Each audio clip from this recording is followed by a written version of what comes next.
warrior. Did y'all catch that? A warrior. So if a dreamer is a warrior, why would I say that a dreamer is a warrior? I say that a dreamer is a warrior because you cannot be a dreamer and not have to fight. Okay. All right. If you have a dream, nobody's going to drop it off at your house. You gotta go get it. Okay. Nobody's just going to come say, here. Right. Success doesn't happen that way. No, sir. All right. So if you have a dream, if you have a goal in mind, then you have to fight for what it is that has been promised to you. Listen to what the Bible says. The Bible says no man goes into the house of a strong man and can take anything except he first bind the strong man. Right. The Bible says nobody can just come to you and take anything except they first bind you. Right. Now, he's not talking about binding you physically. The devil can bind your mind. Right. And in binding your mind, remove your drive, your desire, your will to accomplish that which you know God has promised you. So if he is able to work on your mind, if he is able to snatch holy, wholesome thoughts from you, then it is how the devil then keeps us bound spiritually and physically. There are a lot of men, even in church, there are a lot of us who are not achieving, have not achieved to the level of where God desires for us to be because your mind has been bound. All right. Because your mind has been bound. Your mind, man, if you think you've been successful, I dare you to allow God to liberate your mind. We have so much potential sitting in the church till it's unbelievable. Yes, sir. Right. Right. Not just our church, churches across the nation, across the world. Do you know they say the richest place in the world is the graveyard? Because of all of the buried potential. Right. All of the people who have died not realizing the potential that God has placed in them. And many of us sit and we accept mediocrity.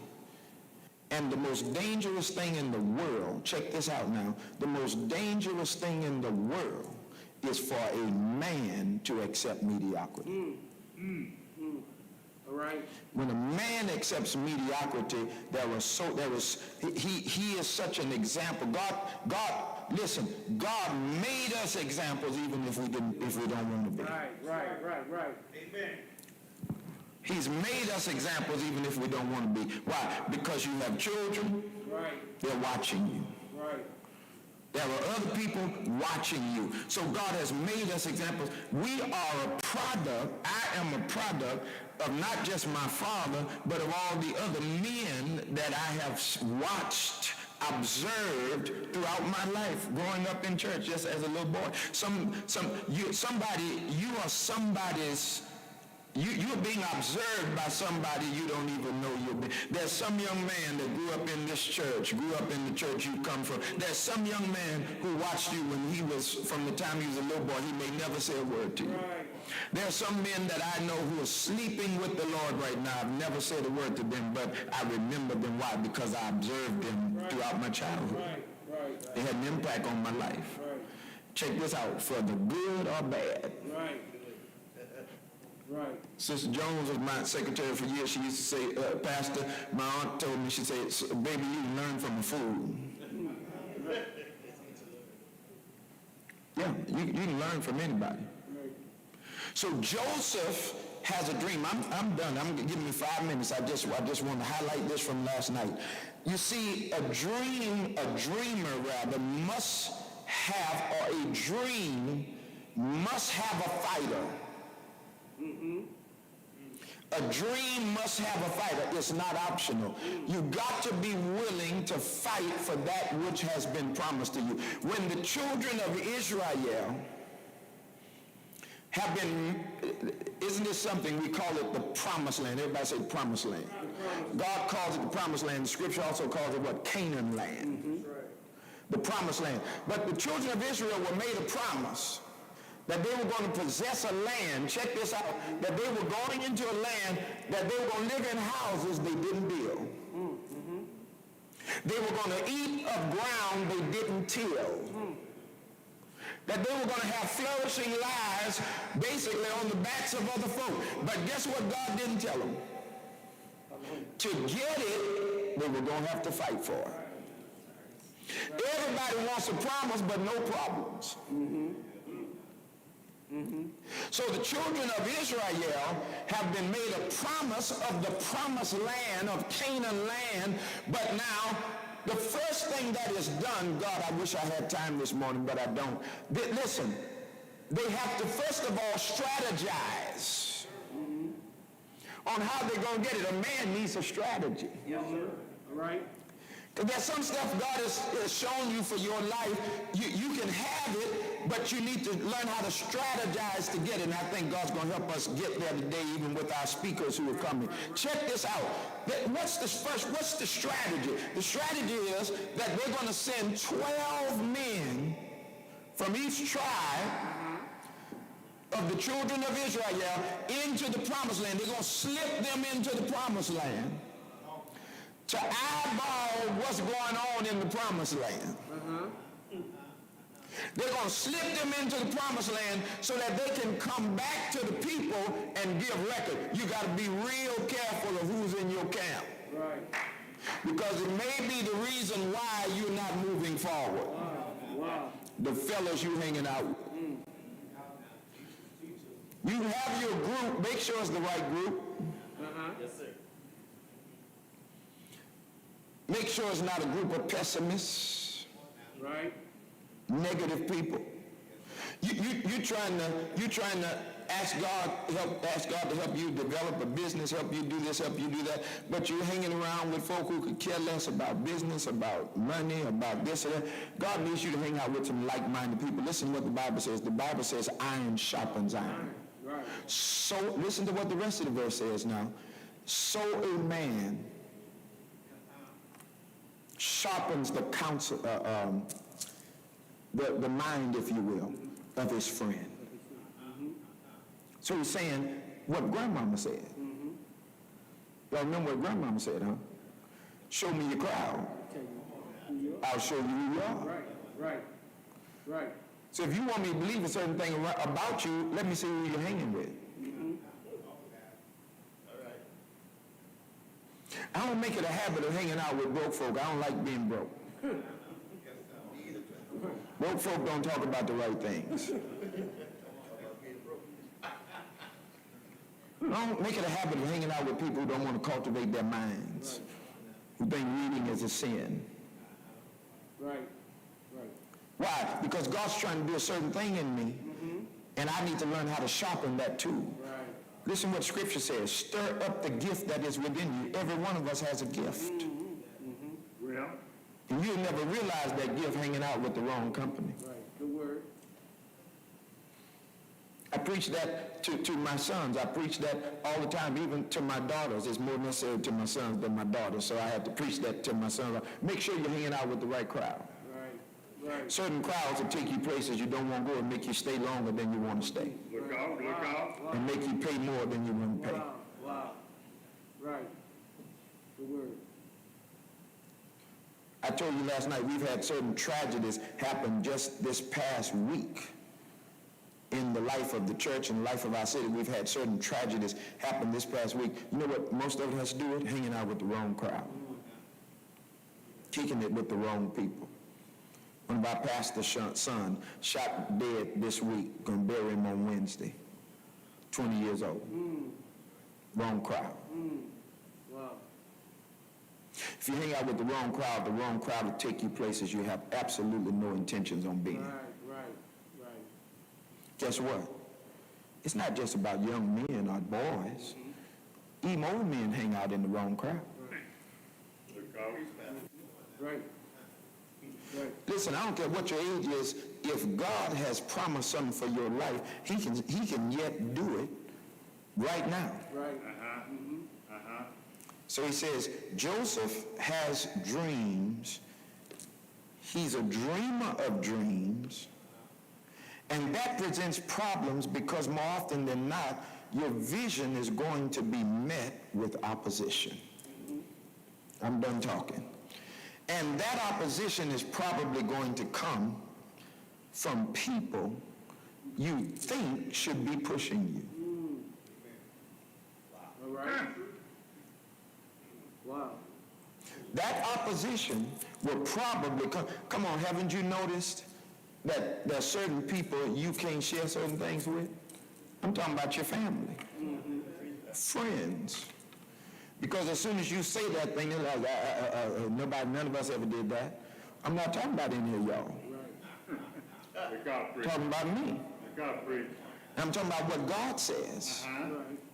Are y'all feeling what I'm saying? Sure enough. Yeah. See, you have to flow. You know, I don't even have a lot of friends in my most of my real friends are away from here. Because I need friends with a certain mindset. If you and I don't have the same mindset, there's nothing for me to talk to you about all day. Right.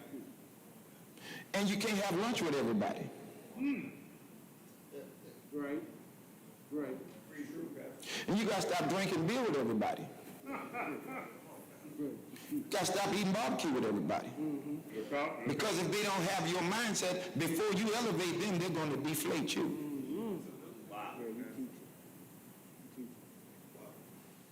So everybody cannot be your confidant. Some people you just have to let see what God's going to do in you once it's done. Dr. E.K. Bailey, who pastored the Concord Church in Dallas, Texas, who now sleeps with the Lord, for many years he did the church growth conference, and we would travel to Dallas to Concord to sit in for a week at the church growth conference. One of the things Dr. Bailey placed in us as young pastors and preachers for many years is this: brethren, stop sharing your full vision with your congregation before God is ready to move.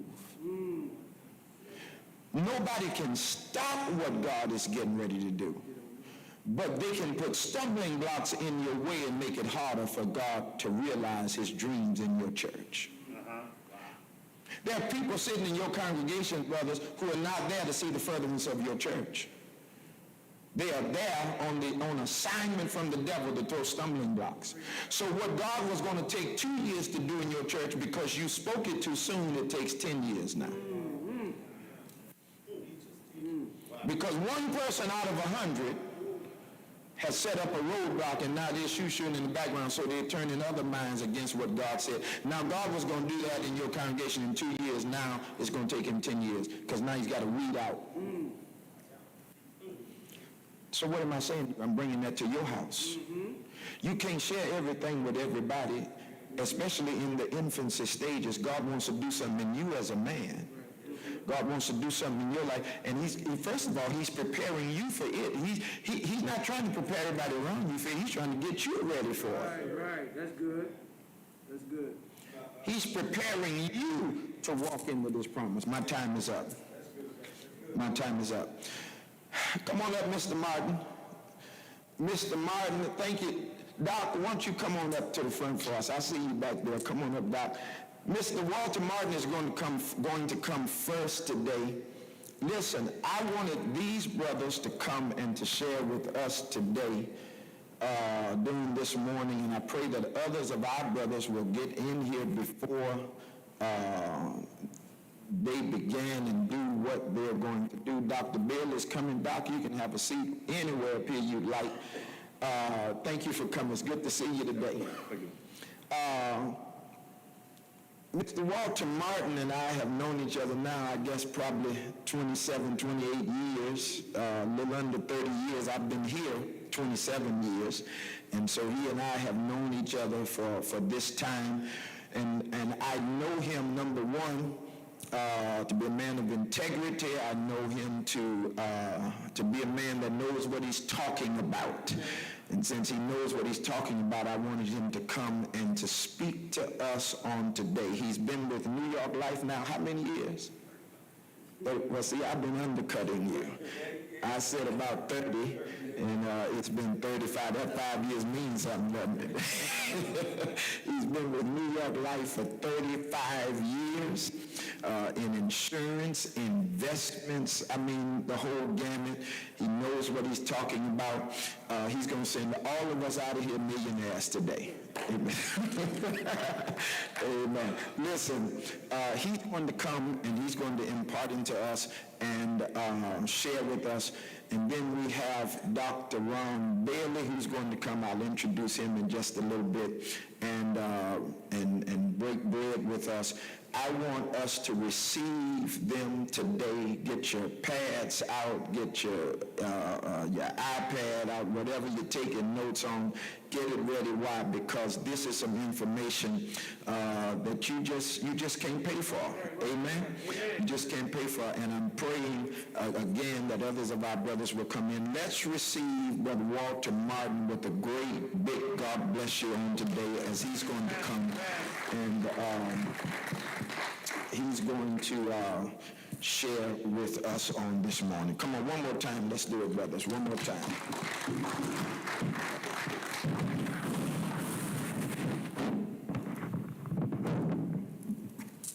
Thank you, sir.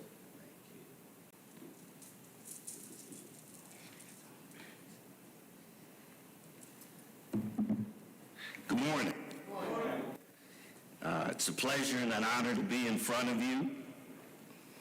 And for those that don't know me, I've been around this church for a very long time. My mother has been a member of Fifth African Baptist Church forever since Reverend Bemis, for those of you that have been around that long. Mildred Patterson is my mother.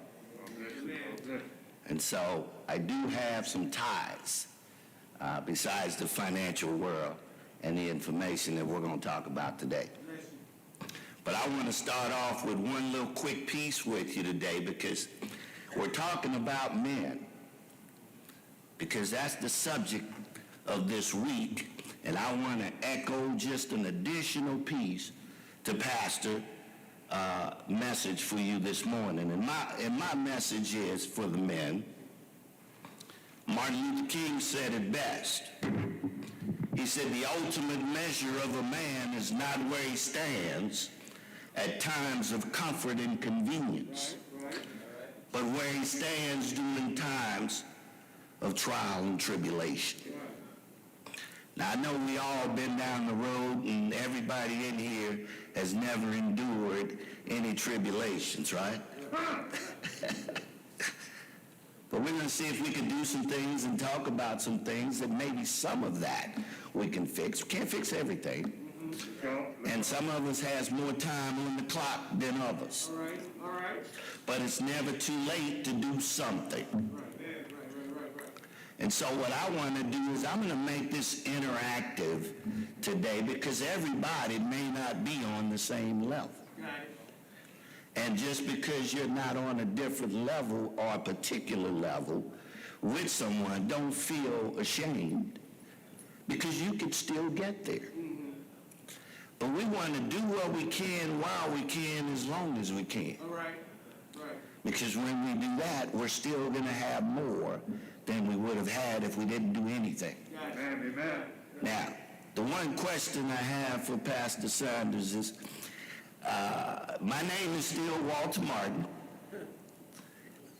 I can't do what Helen Keller did because she was the miracle worker. So I don't know if I'm going to make you a millionaire today. Oh, no. But perhaps we can at least get on the path. Now, I want to share this piece with you also. A lot of times when we talk about investments, a lot of people are under different assumptions. They think I don't have enough money to talk to a stockbroker, a financial advisor. But we all have the same needs in life, they're just not at the same levels. All right. And so you start where you can start, and we build from where you start.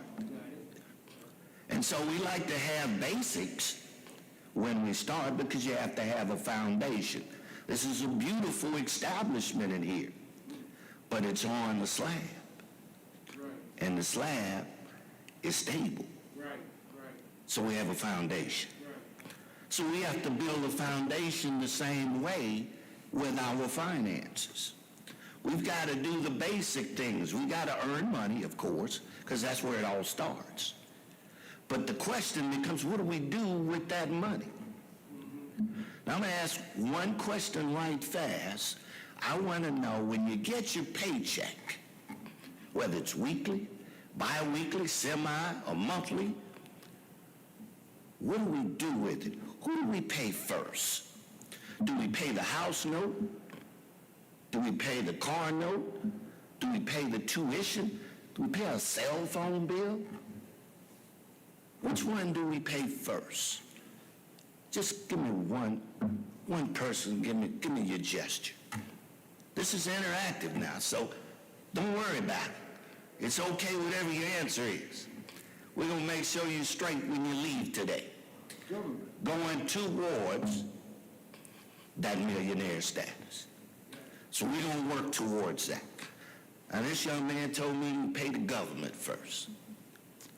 I didn't say who the employer will pay first, because he's going to pay Uncle Samuel first. But I don't want to pay Uncle Samuel first with what I get, because that's what I can control. So do I have another answer? Okay, that's the answer I'm looking for. I'm the first name on the list of bills to pay every month. Why? Because I need to reward myself. I need to give myself the motivation to keep doing what I'm doing. There has to be something in it for me. I can't live from paycheck to paycheck and never get paid. So the house, even though it's an essential for me and my family, I still need to see something for me. So I am at the top of the list when it's time to get paid, because there's no better vendor to be paid than Walter. That's me. And so then I can pay the house note, the utility bill, keep lights on, AC blowing. When I hit that switch, I've got to fess up with Entergy, with the Verizons and the AT&Ts and the mobile, T-Mobiles and whoever else is out there, Sprets and all of those guys. They get theirs from you. So how are you going to get yours? Unless you pay yourself first. And so now, once we've paid our bills, we have to have that same word that Reverend Sanders mentioned earlier. We got to have a strategy. We got to have a goal. And those goals are, where are we going? Where do we want to go? A lot of that's part of being the man of the house. The man of your house, whether it's a family there or just you, it doesn't matter. It's still money. Right. And we have to account for the money correctly if we intend to get to our goal. We have to set goals. Our strategy has to be realistic. We can't say we're going to have $100,000 by the end of December 31st, 2022. And all the time realizing that we can never get close to that. We won't set ourselves up for disappointment. All right. We want to be able to obtain goals, because each time you obtain a goal, you obtain success. And as you gain more success, you tend to be more goal-oriented. Now, that's to mention something about being with people that are influential to you. Because this guy doesn't make any money doesn't necessarily mean that he can't be an influence to you. All right. But he may have some other assets, possibly, that may have value to you. And it may be a situation to where, because you make more than he does, he may be looking at you. So now you have something to exchange. And they both have value, but a different value to each one of you. Right, right. So you complement each other's assets and their vision. And so it's always said that two heads are better than one. Now, it depends on what two heads you have. Okay? Okay. But it's important to know if I'm with the guy that's on the level that I'm on, that there's still more that I can learn. Now, I can never learn too much. I'm probably younger than most of you guys in here. I'm only 65. But I can still learn. I never stop trying to learn. And I try to share information, and sometimes the information doesn't fit All right. because everyone doesn't have the vision that you have. But they can be open-minded and certainly be taught how to have a better vision. And that's not to say that the vision that they have isn't good, because it can be, but it may not be as good as it could be. All right. So we have to take that responsibility and do the work ourselves. We have to get a plan. That plan will turn into a strategy, because once you set a goal, you still have to figure out how you're going to get there. Right, right, right. And so it may take a little more research, a little more personal observation, a little more conversation with those that are on their way there, that are already there, but yet they're still valuable to you because you hadn't got there yet. And there's no shame in asking the question, as we've said before. There's no dumb question if you don't know the answer. Let's ask the question, because it could be the difference between you obtaining that goal or not, just because you didn't ask the question. Now, there's ways to ask questions. If you feel that different about your question, sidebar. Sidebar. If it's that personal, sidebar. You can do that. And you can still get the answer. So now I can proceed with my plan of action. I can go towards my strategy. I can measure my strategy in terms of whether I'm progressing or not. And if I'm not, then I need to make changes, adjustments, because I'm not on pace to get to the goal.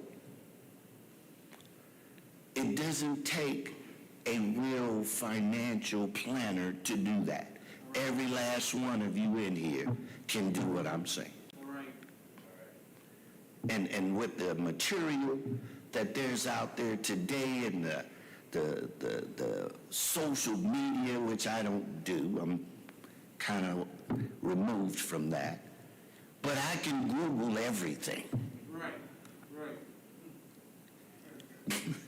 There's nothing that I can't find Right, something about that I need to know on Google. right. And so those are things that you have resources to, doesn't cost you a dime. that you could find out about. And most of the time, people are reluctant to do something because, one, maybe they've gotten burned. They trusted someone that they knew. It didn't work out. And so they became discouraged. And from that point on, they never did anything else, which was bad for them. You still got to get to the goal. We got to put a new plan together. We've got to get a new strategy. And I'm going to know a lot more now because I knew what stopped me the first time. Right. And so if I don't know anything else, I know I don't want to do it that way. Right. But I could still Google and find out other ways to do things. Now, I've mentioned I've been around 35 years. There's a lot that I've seen in 35 years.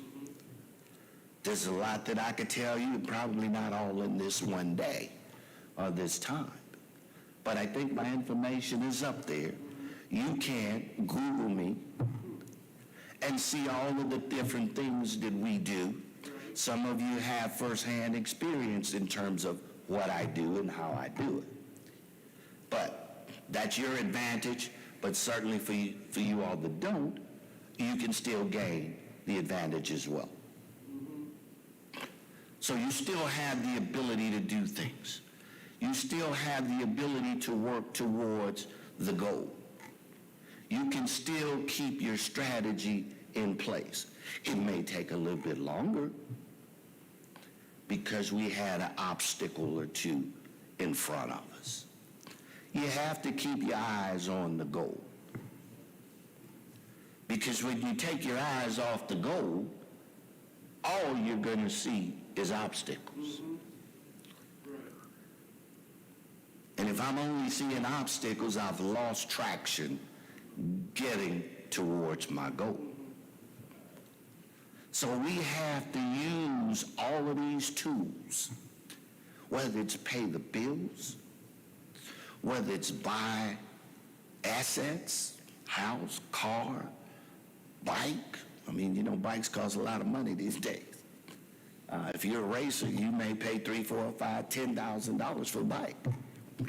But you have a strategy to do that.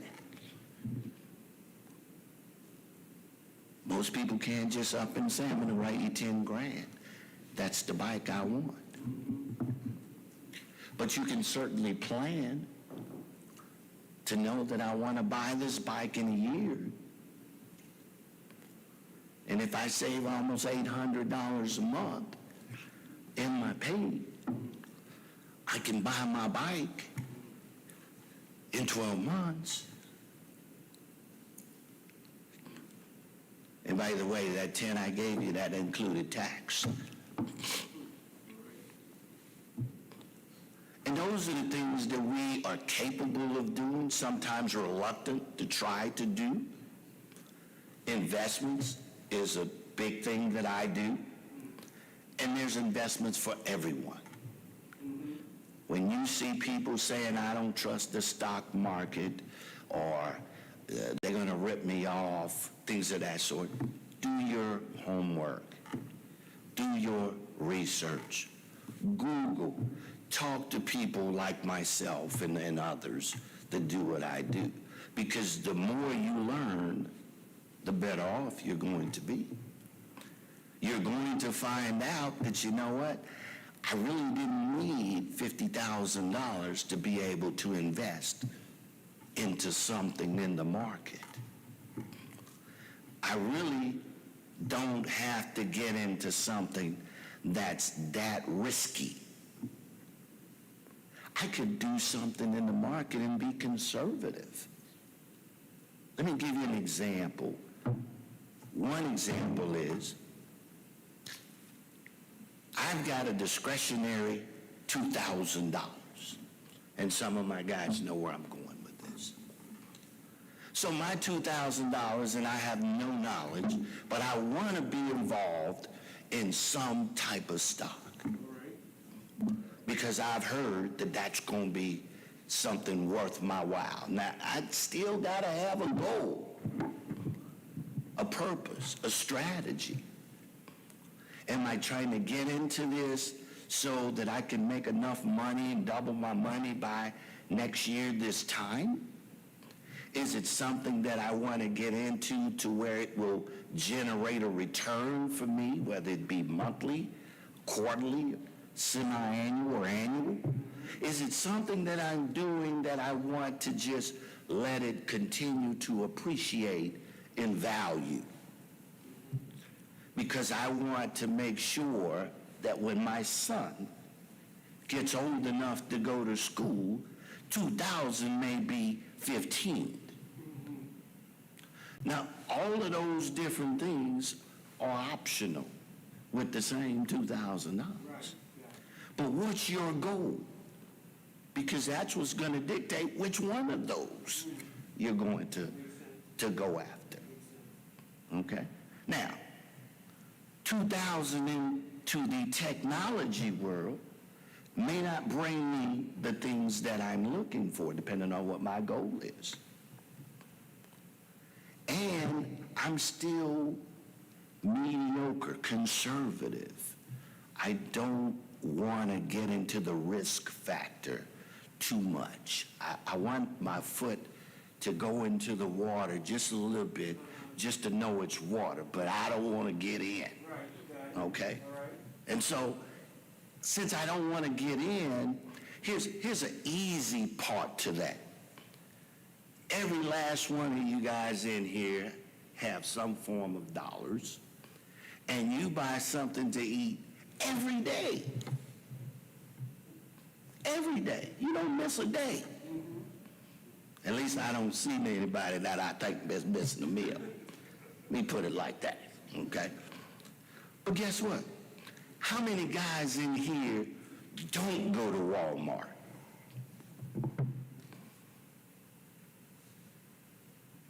So, would Walmart be a reasonable consideration to have put that $2,000 in? I'm buying something with myself. Guess what? You're going to go to Walmart a little more than that. Because you have skin in the game. Now, is it risky? Yes. Is it a lot of risk? In my opinion, no. Because when it's bad times, people still go to Walmart. In fact, they go even more because their same money can go a little bit further. So will they ever stop going to Walmart? No. Will you stop eating? Okay. So there's a fit there for someone that's in the category of, I'm conservative, I still want to be in the game, I still want to make money. I got all the same assets that the next man has, except he may be slightly different to where he may feel he want to be a little bit more aggressive. And he can do that, but that may not be for you. So we find what's good for you. This is like your suits. They're tailor-made. They're tailored to fit you. And so if I got a collar roll in the back here, I know the one off the rack is not the one for me, unless they can alter it to make it fit me. Same thing with your money. Some people say, I don't want any of that. I just want to make what I can make. And there's instruments for that too. I know you're seeing the CDs out there and the money markets and things of that sort. But what I want to share with you on that is those are short-term investments. It's why the returns are very low. Now, without getting into all of the different things that creates volatility and so forth and so on, here's some of the basics you need to know. There's no risk. with an annuity or a CD or a money market. There's no risk. But they all bring different potential returns. And you can stretch them out a little bit longer if you choose to get a little bit better return. But understand, at some point you got to do some homework. That homework may be Googling. It may be talking to someone in the business, in the industry, so that you can get a direct clarification of what's best for you. Because that's who we're talking about. What's best for you and how does it fit what your goals are? What strategy we're going to use for you to make sure that we reach the goal. But we want to have the ability to add on. Because just because we started, that doesn't mean we're going to just abandon it and come back when we think it's already grown and come to maturity. That's not how we get there. We get there consistently. We be persistent over time. Now, if you're a day trader, you're trying to get it all then. But you can also lose it all then. If you're sophisticated enough to do that, then obviously it can be rewarding. But for those that are not, understand that you are still not out of the game if you still desire to want to be a part of that. You still want to reap the benefit from those instruments as well. And guess what? As you get a little bit more knowledge, some people tell you know just enough to be dangerous. Well, that's okay too. As long as the danger is working for you. Right. Okay? And so as you learn a little bit more each year, because it takes time, but you get the feel for how things work. And you can protect yourself a little bit better along the way because you can do things and say, you know what? I made $1,000. No risk. But now I want this $1,000 to do something better for me. I want to take a little risk now. I'm willing to go somewhere in the middle. And you can do that because guess what? You're playing with house money now. All potential upside. Keeping in mind that your other monies that's protected is still making money. So now you're on to something. But we still have to identify which one of those individuals you want to be. Am I doing this just to make money? Am I doing this because I've got a goal that I want to put money into an education plan for my kids or my grandkids? Do I want to do legacy planning so when it's my time, I will have done what I needed to do, that there is what we call legacy planning. Now, some guys say, well, I don't need to leave nothing, and nobody don't need nothing because I didn't need nothing and nobody gave me nothing. Well, that's a different mindset. Okay? It's a different mindset. And we're all men in here. And as the pastor said, well, all men have to do what they're supposed to do. As a man, as a family man, as a father, as a grandfather, as a neighbor, as a friend. I owe it to you as a friend to not let you fall in the hole. Right. How do I do that? Because you don't have to Google now. You can come get me. You have accessibility to me. And so that's where hanging in the group or hanging with the person or persons that can always be complementary to each other. There's no conversation on the negative side. It's all conversation about positive things, positive thinking, positive goals, objectives, strategies. And that's what drives every last one of us. That's what drives our lives. Whether you want to admit it or not, try to go out there with no money and see who's going to talk to you. Try to go get that vehicle, don't have any money and don't have any word, no credit. See who will talk to you. Because you got to have one or two things. It's best to have both. But if you don't have any money, you better have a word. And your word is your credit history. So if you want whatever that car is or that truck, and you don't have cash to pay for it,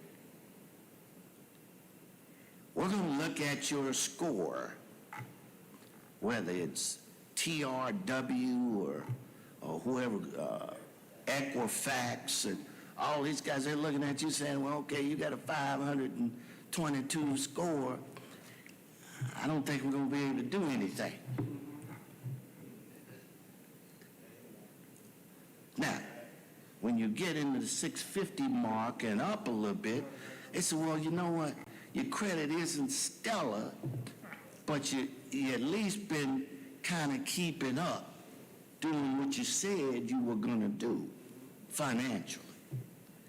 So maybe we'll offer you the loan, but conditionally. Now, some of you have seen the commercials where they'll show you the financing on vehicles and they're next to zero rates and so forth. But if you see just down at the bottom, little teeny writing, it'll tell you it's based on tier 1 credit rating. And so if you got tier 1, you good to go. I don't need no money because I could keep my word. And I paid my bills, even though I paid myself first. That's the position we want to be in. We want to be at 700 plus. 800 is great, fantastic. There's nothing you can't buy with 800 score, nothing. Mr. Jones, we trust you. You could have it today. When would you like to come in and pick up this vehicle? But for the man with 527, you didn't even get invited to come to the dealership. Yes. Tell us why what you're talking about right now is credit score. Talk to us a little bit too much what that score means to our outcome in financial. Okay. The credit scores is pretty much how you get judged by your creditors. And it's not just for a car, I just use that as an example. It is definitely for a house. But I'll take you a step further, and that is, that's your measuring tool for life until you get to the point to where whatever you want, you can pay cash. Now, when we get to the housing market and we buy a $400,000 or $500,000 house, most people finance those. And your credit rating depends on what your score is. That's what I mean when I say your measuring tool. That's how they measure us. That's not how we measure ourselves. But since we are operating within their system, we've got to meet their criteria. And we have to do that by making sure that we have fulfilled all of our obligations financially.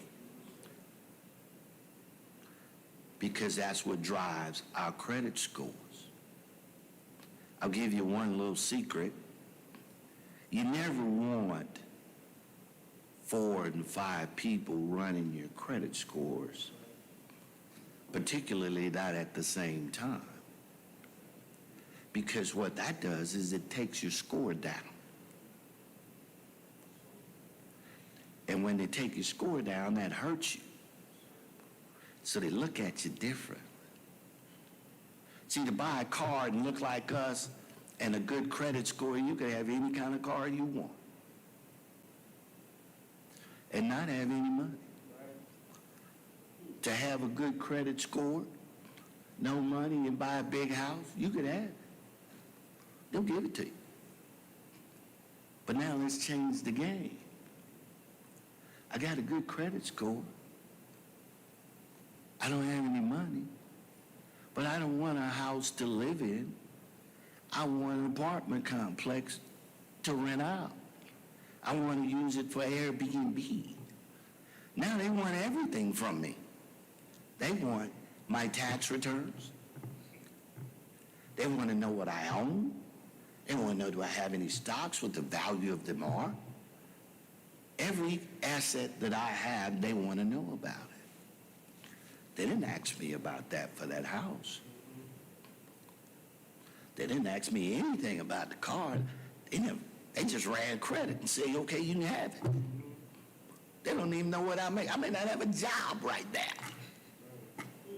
Didn't matter at that point. But my point to you here is, this is where you get judged. And this is how they judge you. So you have to put yourself in a better financial position to be able to say, you know what, if you won't give me the money, not a problem. I'll just pay for it myself. And then I'll turn right back around and I'll refinance it and take my money back. Because you can't deny me because I've got all equity.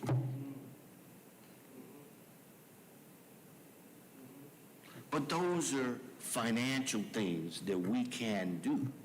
We just need to know how to do it. You need to have accessibility to someone that can help you do it. And it could be the person right next to you. You won't know until you ask. And you could still not be infringing upon their privacy. You can do it very tactful. But all of these opportunities are out here, man. I know it. I'm telling you it's there. I'm living it. I've done it, for those of you that know me. And so I want to share with you that you can still do these things. Now, maybe you will move a little bit different than I did. I'm an aggressive type person. I don't believe in being conservative. And why is that? Because if I'm that conservative, I've taken the risk anyway, because the return on whatever I'm getting is less than the rate of inflation. So I took risk a different way with no possibility of gaining where I was trying to go, where my goals were set.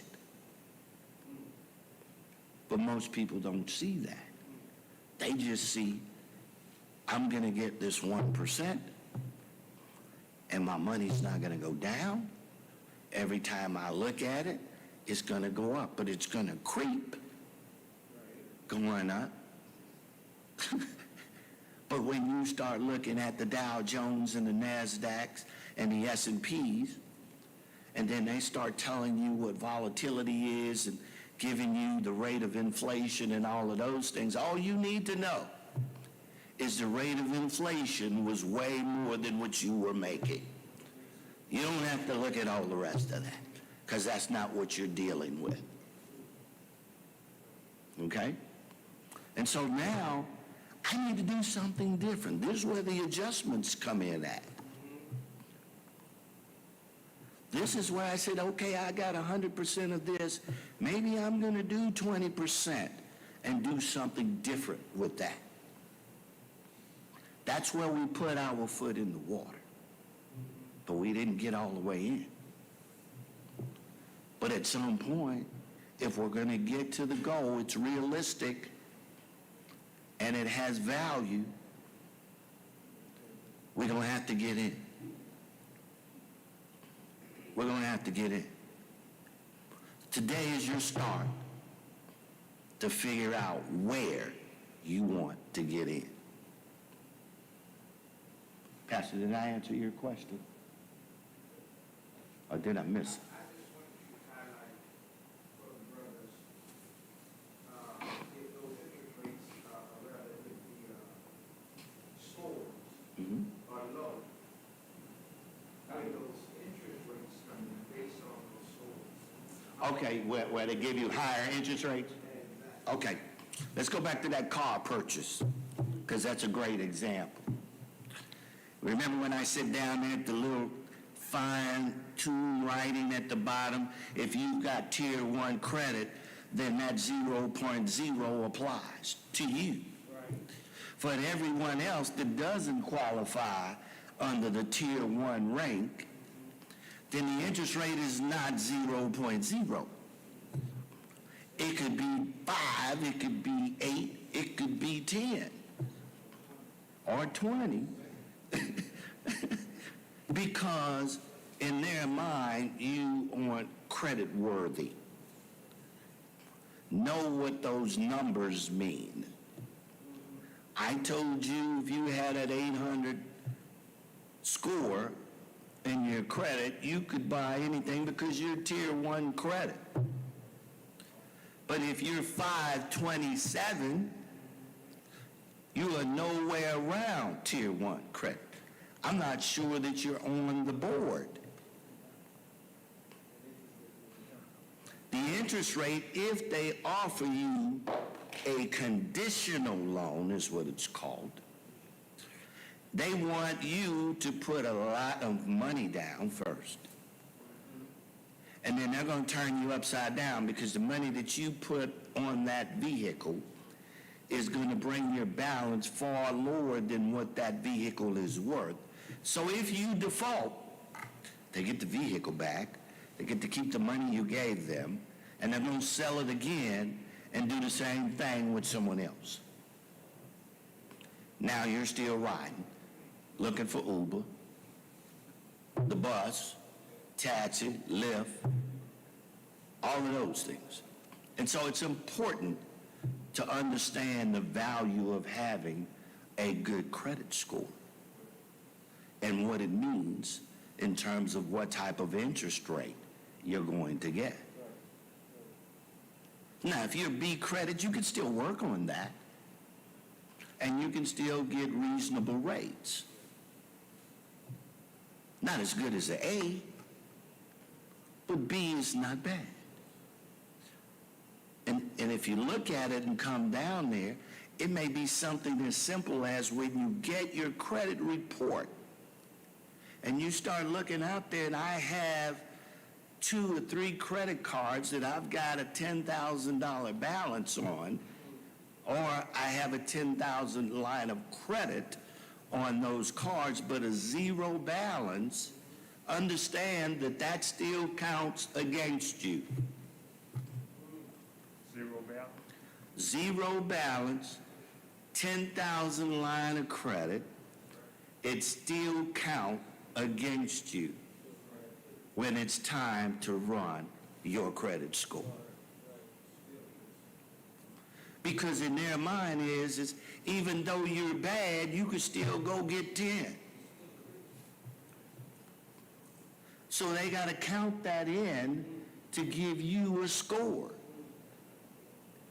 But if your scores are right there on the line between C and B, closing out those 2 accounts that you aren't using anyway will push your score up. So now I'm B instead of C. So they see me differently. I make the same money now as I did when I was C. But you see me different because my score is higher.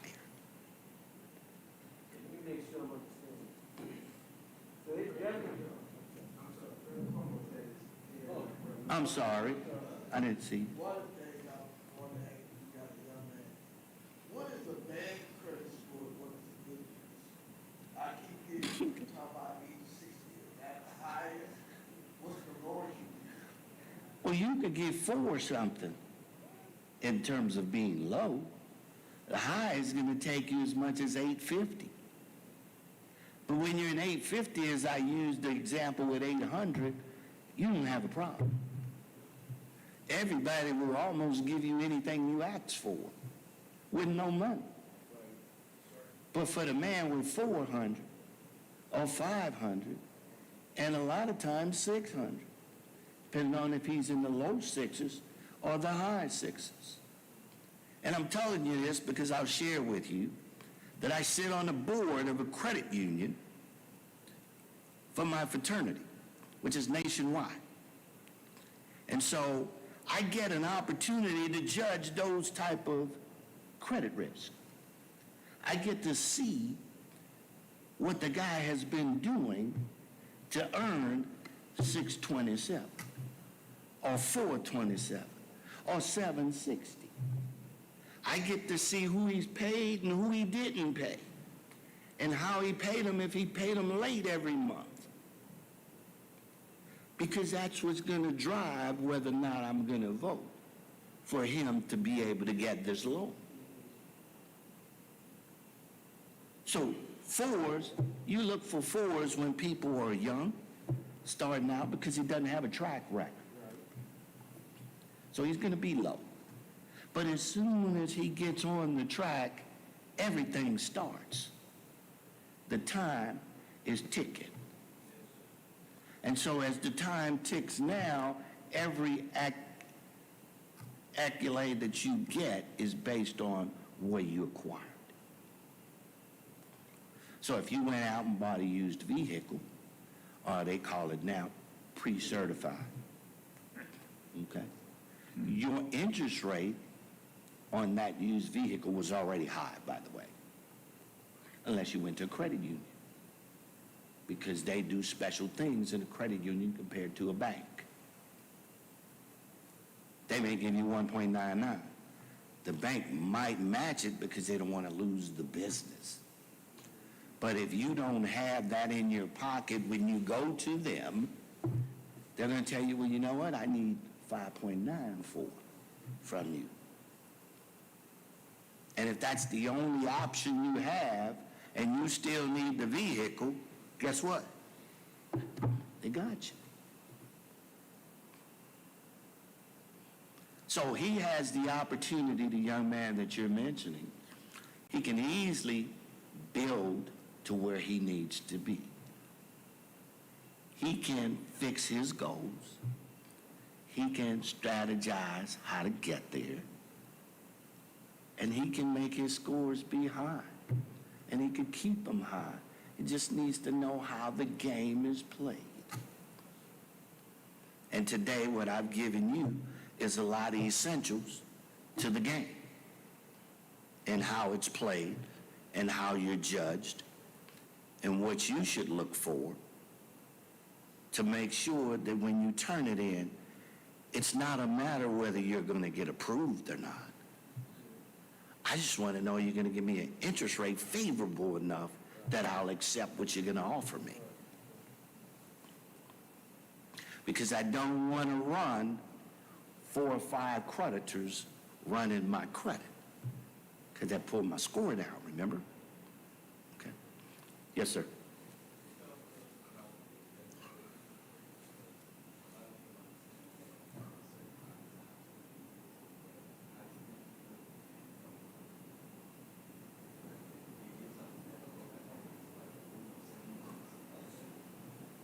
Mm-hmm.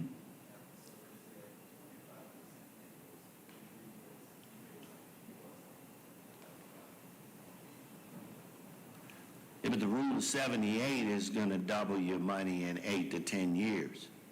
That's a long, long time.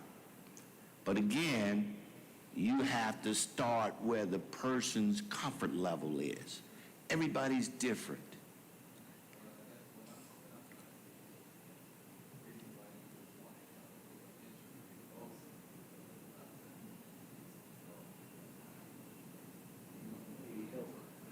Okay, you're talking about the opposite side. You're talking about a higher interest rate making my deferred payment a lot more.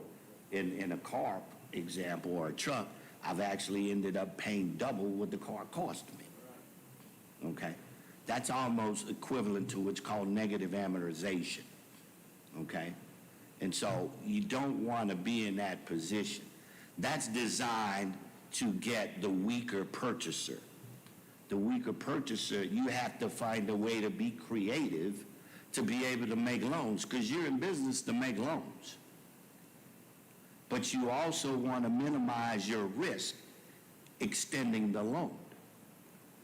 So I'm going to give you a loan even though you have a low credit score, but I'm going to extend it out to make sure that your monthly payments will be within the guidelines of what we call debt-to-equity ratios.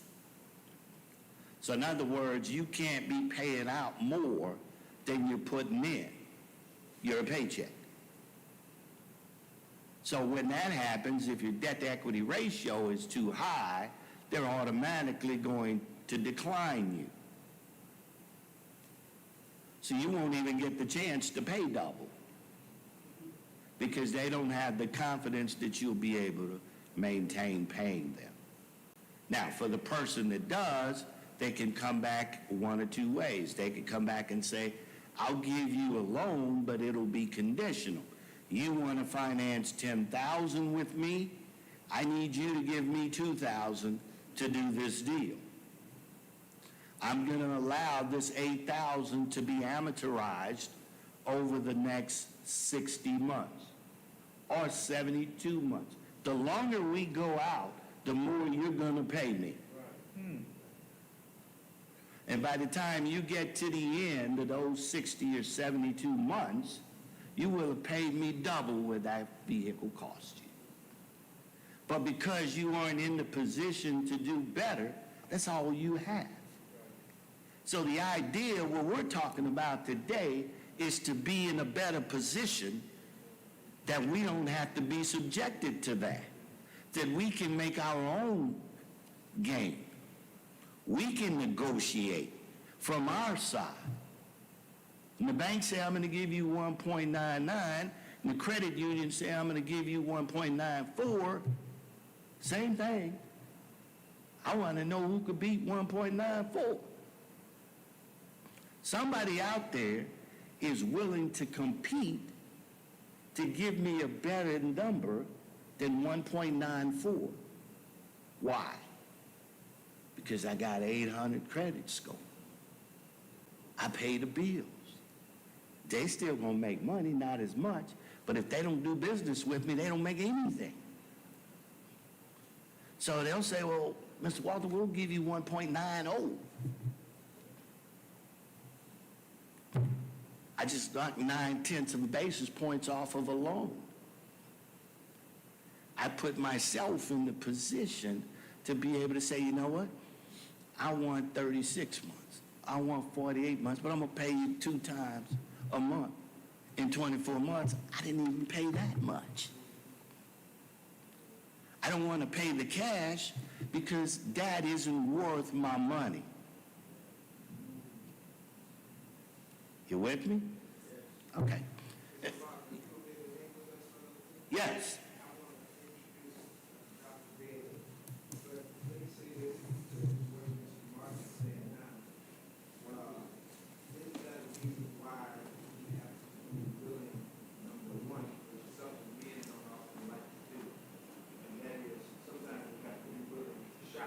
Yes. Because exactly what you're talking about right now, brothers, I've watched this now, this has been several years, number of years. I went to one automobile dealership. They approved me for an automobile. And the guy came back and said the interest was going to be 13%. So I looked at him and asked him, was he crazy? Man, I'm not giving you 13. Well, that's what they offer. My bank said 6%. But then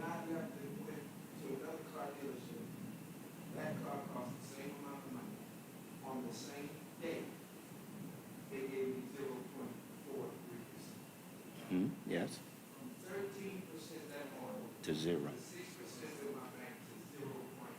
So what you got to think? You got the zero. You got the 0. And here's the other part to that. See, the dealership where you got the 0.0 had more options than the other 2 dealerships had. Well, the other 1 dealership, because the bank was at the ridiculous number of the 13. Well, you said the bank was at 6. I'm sorry, I twisted around. But the bank did what they could do. They shot their best shot. The dealership had less resources, which is why they were at 13%. The new dealership that you went to had more options. It's kind of like insurance. When you go to an insurance agency, they shop a network. And that network, depending on what they have accessibility to, is going to dictate what they're going to offer you in terms of a proposal. And so while your homeowner policy may be $10,000 on this thing, the one down the street may be able to offer you $6,500. Same coverages, same wind and hail deductible, same all apparel deductible, same values, replacement cost. Why? Because he had more options, more companies to reach to versus the other. Thank you, guys. I hope I helped you some way, form, or fashion. I'll stick around. If I can answer anything for you, feel free to ask me. Thank you, Reverend, for having me. Thank you, sir. Appreciate it. Come on, one more time. Let's give Mr. Martin a hand. Listen, I want to thank Mr. Martin for being here. And again, when we are through with our second session, then we'll be able to ask both Dr. Bailey and Mr. Martin some questions. What you need, Mr. Martin? Right through that door. Dr. Bailey, how long has it been now, Doc? How long have you been in our city? A year, amen. Dr. Bailey has been, he and his family, in our city for a year. He's at LSU here in our city. He is, some of his information, let's put it on the screen, Devin. You will see he's the head of the psychiatry department at LSU. I wanted us to talk today with us, especially as African American males, dealing with what Dr. Bailey deals with on a day-to-day basis, because it is very important now in our community that we begin to take our mental health as being important. Amen. We don't, sometimes we are overlooked, and the people you see walking around, or even some of us we see walking around, and you think somebody has it all together, they don't always have it all together. And so we need to be interested, and especially as the church, in making us whole, not just spiritually well, but mentally well, financially well. So today we've asked him to come and be a part of this session, and sharing with us, I think, is going to be very informative and inspirational to us. Let's receive Dr. Bailey. He'll tell us more about himself. Let's receive him now as he comes to minister to us.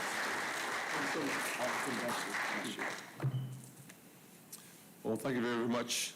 Thanks so much, Pastor Sanders, and I certainly thank, the members and group here at the Fifth African Baptist Church for inviting me. Thanks again. As Pastor Sanders mentioned, my name is Ron Bailey. I'm a 32-year psychiatrist. I've been doing this for a long time, healthcare in general and psychiatry in particular, and very happy to be the first African American chairman of a department of medicine here in the state of Louisiana.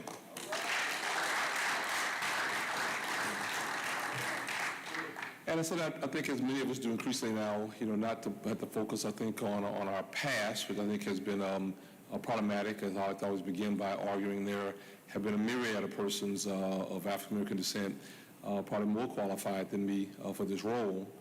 But I do think we have a present that requires all of us to work to kind of open doors, I think, for many others, and to help them have opportunities to move forward, I think, in this regard. So in that mind, I've been very involved in issues regarding mentorship of young persons, working to get many in med school and grad school. So you have even heard about the attempt now to kind of partner LSU and Xavier. Xavier works to start its first med school, and we have a committee of 3 who are really working very diligently in regard to that, so I'm happy to be on that group as well. So really a lot to say today. I'll try to limit this to about 30 or 40 minutes and maybe take some questions going forward. First, my background, I think, is relevant. I'm from Beaumont, Texas, so I think Beaumont, Texas is about as close to Louisiana as you can get and have a Texas driver's license. But I grew up with the school there, went to Morehouse College in undergrad. I finished there in '86. Went to Texas for med school, University of Texas, and as a state resident. And I trained at Yale University in New Haven, Connecticut. So I'm high school '82, college '86, med school '90, and finished training in '95. And I say that because for many, I think the discussion of what does it take to work through the process, I think, is relevant for persons in the room or your friends or family or kids and nieces and nephews. I think that we certainly should encourage all of our young people, especially young African-American men, to pursue, I think, careers in the health professions all the way throughout. I'm a physician, and I certainly push that area very strongly. But the reality is about 1/5 of our U.S. Gross domestic product, about $1.6 trillion a year, an $8 trillion total amount of money spent in the country on everything is on health care, about 1/5. And the reality is there's many dollars that are in health care that are not solely about being a doctor or being a provider, a nurse or a social worker or a tech. If you want to build a building, build hospitals. If you're a plumber, be a hospital plumber. If you want to be an architect, do that with hospitals. There's just a plethora of opportunity, I think, in economic growth and money and resources in hospital-type work. So I'd like to make that comment every bit as well. For me, I've kind of had a two-tiered process of a career. I started off about the first 12, 13, 15 years of my career in Houston. I had both a joint public and private practice after I finished training in '95. In my public work, I've always done inpatient psychiatry. I work at the UMC hospital now. So I've taken a lot of pride in taking care of really the persons with the most severe and impactful elements of chronic mental illness. We'll speak about that here shortly. So schizophrenia is my specialty, persons with chronic and seriously involved persistent mental illness. This research in that regard and a lot of clinical care. Then about 14 is going to be exact, 2008, I moved more into administration. I got offered by a young man from here in New Orleans, Wayne Riley, whose father was a long-term physician here in New Orleans, who became the president of Meharry Med College in Nashville in January of 06. He offered me in January of 07 to become the chairman there. So I moved to New Orleans, from New Orleans, from this area, Texas, to Nashville. And I served in that role for about 8 years. Then moved to a bigger chairmanship at Wake Forest in North Carolina. There about 4 years before getting a job here at LSU, and I've been here for a little bit over a year. Kind of go through the whole story because I think it really matters to many. Whereas I've actually moved in part to move to bigger roles, but the truth is my clinical work has been extraordinarily exactly the same, whether I was in Houston or Nashville or outside of Charlotte, North Carolina, or here. Many individuals don't fully appreciate or benefit from all the resources we have to offer in healthcare when it comes to psychiatric illness or brain illness or mental health. And if there's any one demographic group that is most adversely impacted, there are clearly us, African-American men. So it's my goal to do everything I can kind of address that, and we have a multi-tiered approach. One is certainly about education. So again, I thank the pastor for having me today and giving me a chance to kind of speak to black men about all the things that we do know about brain illness and we should do in mental health and things that we can do. But also, I think one of the big issues simply is, it's probably already been accomplished when pastor offers me to come and speak today. It really works to undermine much, I think, of our great historical hurdle or deficit. That's the issue of stigma. There was a time when churches, all churches, black churches, wouldn't invite the psychiatrists to come and speak. They'd have a health fair, and they'd do everything from blood pressure screening, colorectal screening, and diabetes screening. We wouldn't speak about the brain. We were afraid of it. We thought about this regarding stigma. And it has, by definition, not been a benign enterprise. Being afraid of it, I think, has worsened the likelihood that persons who need care or don't receive it, settings that should provide funding often legislators at the state level, primarily pays for mental health concerns, don't provide that funding.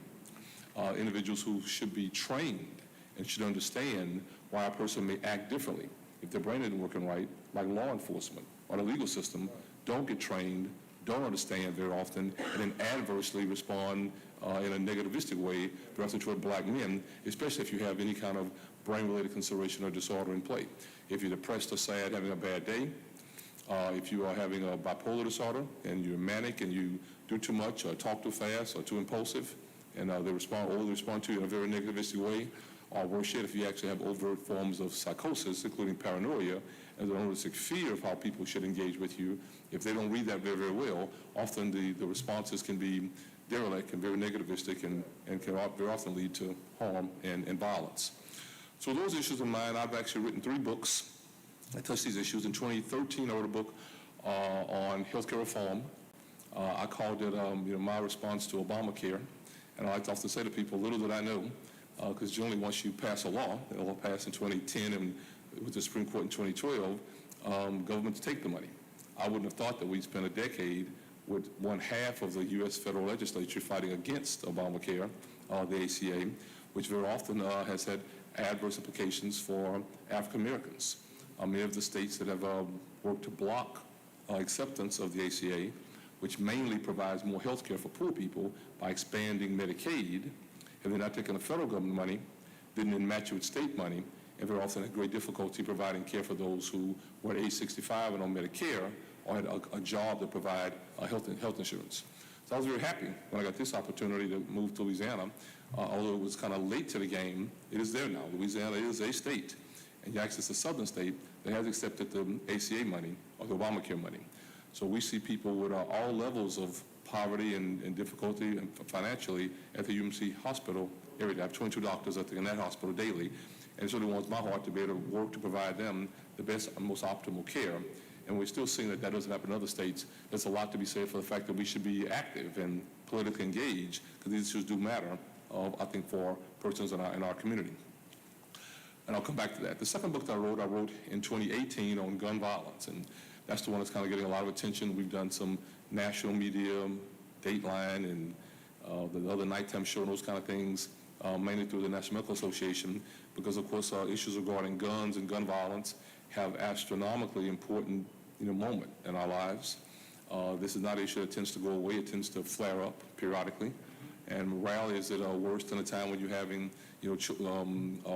mass shootings or mass killings, and times when you're having that particular issue with children. So a recent shooting in Uvalde, Texas, and the shooting of an African-American person at the grocery store in Buffalo, a lot. But I'd imagine there probably have been 20, 25 mass shootings, defined in our country, about 3 or more people been killed at one time since those things have happened.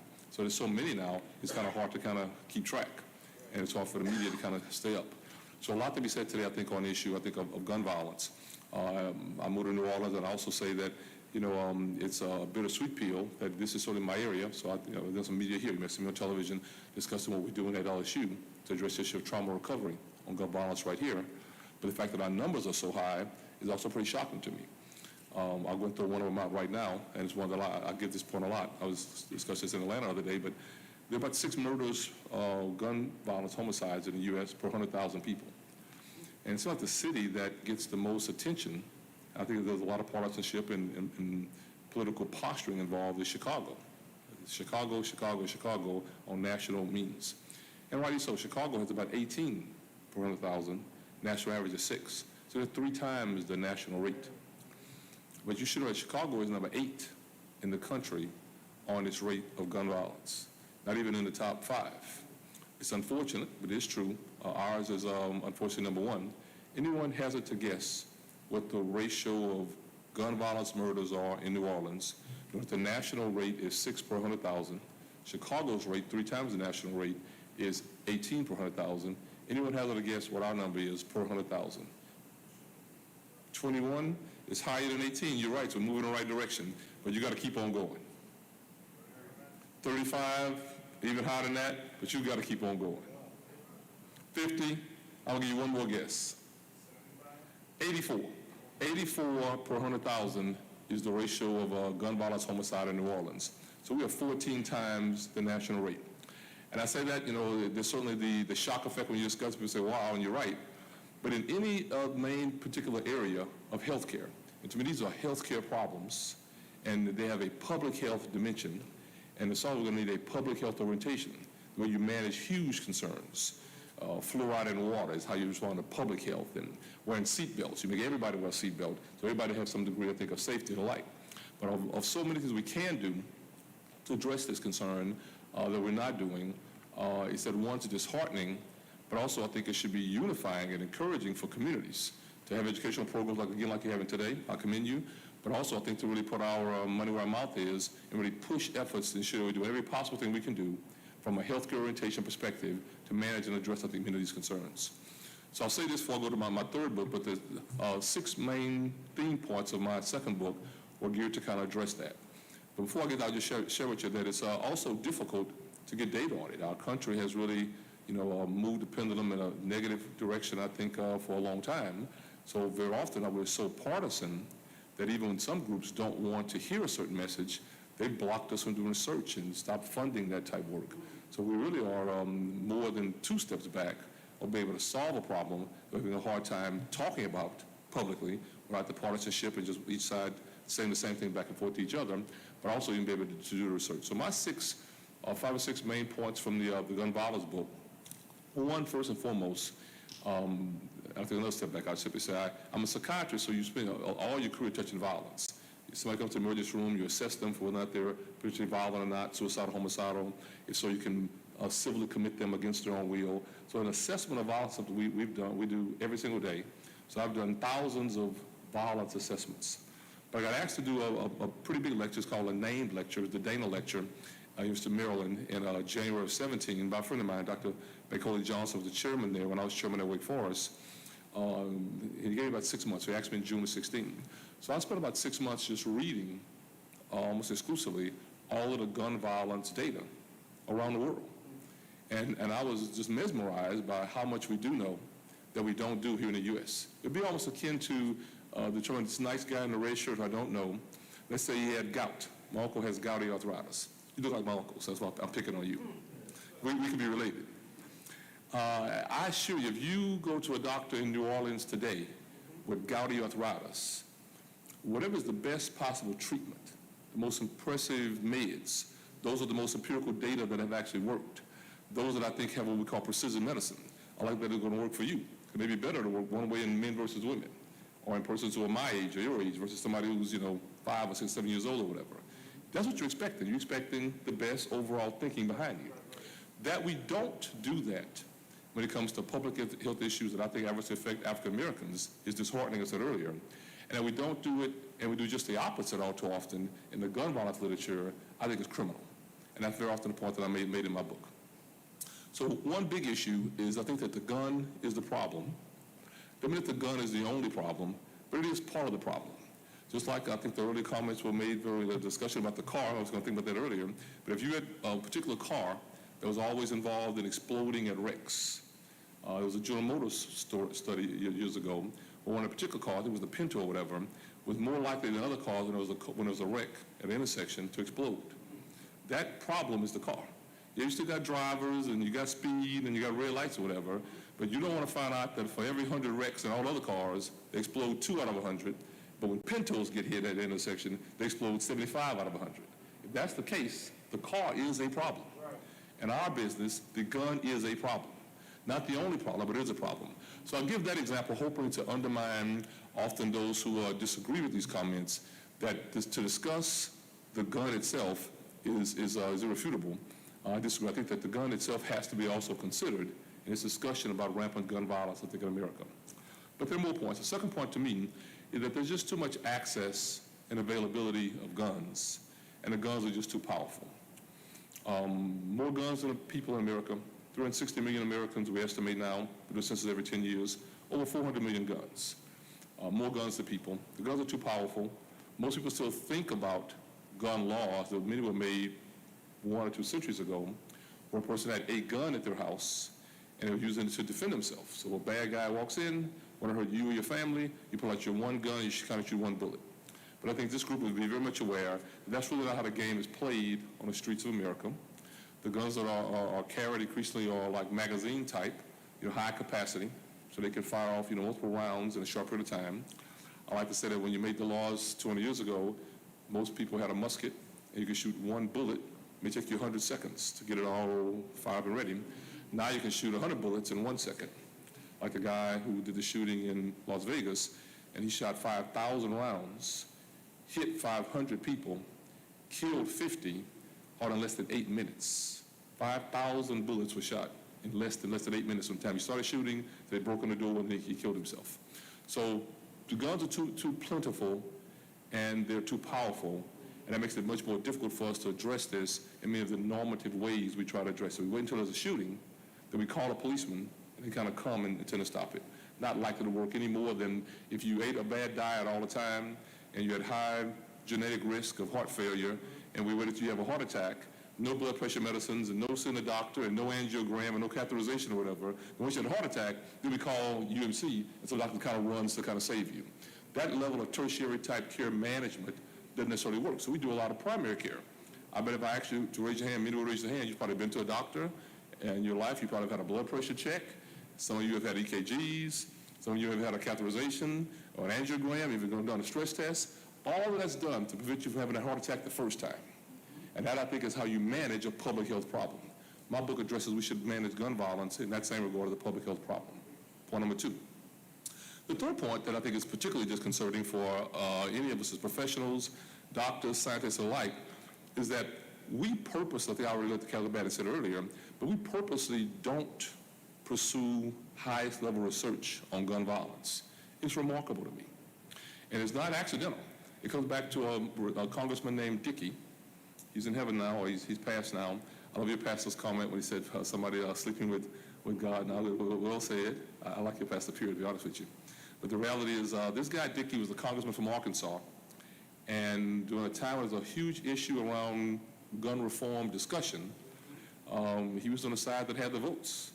And they pushed behind the scenes to do a lot. They passed one law, but really just frightened researchers or even considering gun violence research.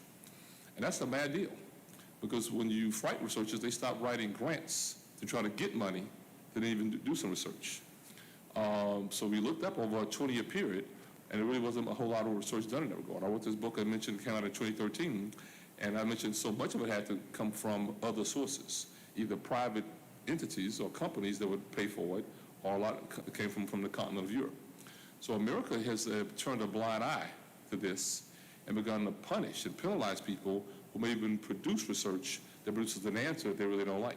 And what they really don't seem not to like, this particular group of politicians at the national level, are answers that imply that there are things we could do. Those are public health measures to modify this problem.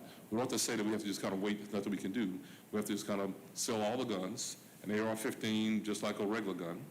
We have to sell guns to everybody, whether you're 18 or 21 or 15 or whatever the case may be. We also shouldn't have such an underground market.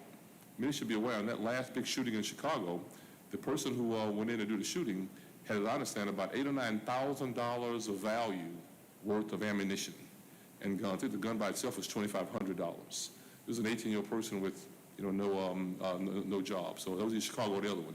So there's a whole lot going on, a lot behind the scenes, a tremendous amount, I think, of fiscal strength or money involved, and very often that means there's some illegality in play, and then it's driving the engine. But that has, I think, corrupted much of our political basin. I think it's true. That's why it's so hard to make these arguments that many would argue, I think, are straightforward and based on health care that doctors should be focusing on and get them to stop. That's the third point, this idea that we should be doing more research. We don't because of the Dickey Amendment. A fourth point that I often will start off with, I'm on point number 4 today, is one that I was really, probably the main one that I was most surprised by, is that we actually have some research already in play that we don't use. The idea that you could use what's called biotechnology would probably substantially decrease the likelihood that people would die due to guns. The concept is that, anybody familiar with biotechnology in the room? Well, I wouldn't have gone until I started reading this business, but the biotechnology is this idea, I call it like James Bond. You could have a gun, but it would only work with your fingerprints. So they would program it to only work for you. the person actually owns it. One would hope that that would actually at least decrease, if not substantially undermine the underground market to break into your house and steal your gun, because it wouldn't work for them, or better yet, to break into your house and grab your gun and then sell it, which would just happen. These guns cost a lot of money in the underground marketplace. We just have not been able for 2 decades to get our Congress to even bring this issue to the floor, to have a discussion about it. And one would make it very clear that if guns didn't have such value, they clearly wouldn't cost as much. And they cost a lot because not just because you're going to buy them the first time, but somebody else is going to buy them a second time and a third time and a fourth time. So you can actually buy guns very often, and you can sell it for more than you bought it for. They have remarkable redemptive value. Those are issues that I think if we were truly having a public health perspective and a government that was really there to protect all American citizens, would by definition would I think be in play. And the fifth and final point I'll make on these 5 points of the book, this idea that when we're speaking about guns and gun reform and like what have you, mental health professionals I think should be engaged. They should be involved. I hope I said earlier our numbers are small. Probably about 13-14% of Americans are African American, usually no more than about 2% are of mental health professionals. With about 2% of the MDs or psychiatrists that are black, probably no more than 2 or 3 or 4% of social workers are African American. Probably also I think about 1 or 2% of psychologists. So we have a small number quantitatively of African American mental professionals, and that actually has a down the road adversity in that persons who may only feel comfortable, like all data shows, most people feel more comfortable speaking to somebody about their personal issues who shares demographics with them. That's whether you're white or black, whether you're male or female, whether you speak the same language, what your religion may be. Many persons look in my profession to that degree of commonality to feel comfortable and kind of discuss these issues kind of going forward. So that our numbers are smaller is an additional barrier, a hurdle for African Americans to receive the type of mental health care that would be satisfactory, let alone optimal. That being said, I think that these issues regarding suicide, which increasingly are also on the rise in the black community, probably the single group that grew the most in the last 2 years, although the numbers are still much, much smaller than others, are young teenage African American women. They grew at the highest rate of successful suicide over the last 24 months. But most are aware that historically we've seen a lot more homicide in blacks, a lot more suicide in whites. That's still true. About 80% of the nearly 20,000 suicides every year are, white males, older white males. That all still remains the case, if you will. But the fact that we're seeing more suicide in younger people in general, teenagers and young adults, is alarming if you're a psychiatrist. In fact, you're seeing a higher increase among African American teenage young women than even Caucasian teenage young women is also an issue, I think, of substantive concern. And there's just a lot to be said, I think, when one begins to consider family and background, risk of violence, church and spirituality, concerns regarding nuclear family support and staying together, financial concerns, all issues that many would argue have a great moment during this time period. So those are the big five. The gun is the problem. The too many guns, access, and power. We should do research. The Dickerman blocked it. We should use the research we actually already have, biotechnology, and we should think very often about suicide. If you buy a gun, and I'm never somebody said a person shouldn't have a gun, the law says you can have one, and many use them in a very effective and appropriate way. But people should at least know that the data would argue, and that's for everybody, of all backgrounds in every city in the country, if there's a gun in your house, it's much more likely to be used to hurt somebody that you know in suicide than for you to use it defensively the way you try to buy it when a bad person tends to break in. I've seen that as high as 47 times, as low as 34 times, but the fact is more people actually have a gun hurt somebody via an accident while they're cleaning it than actually use it to protect themselves. There are reasons for that. And I guess it always sounds important. I think if you're going to have guns, people should, get trained and make sure they actually know kind of what they're going to do. Yes? Or get trained. Go ahead.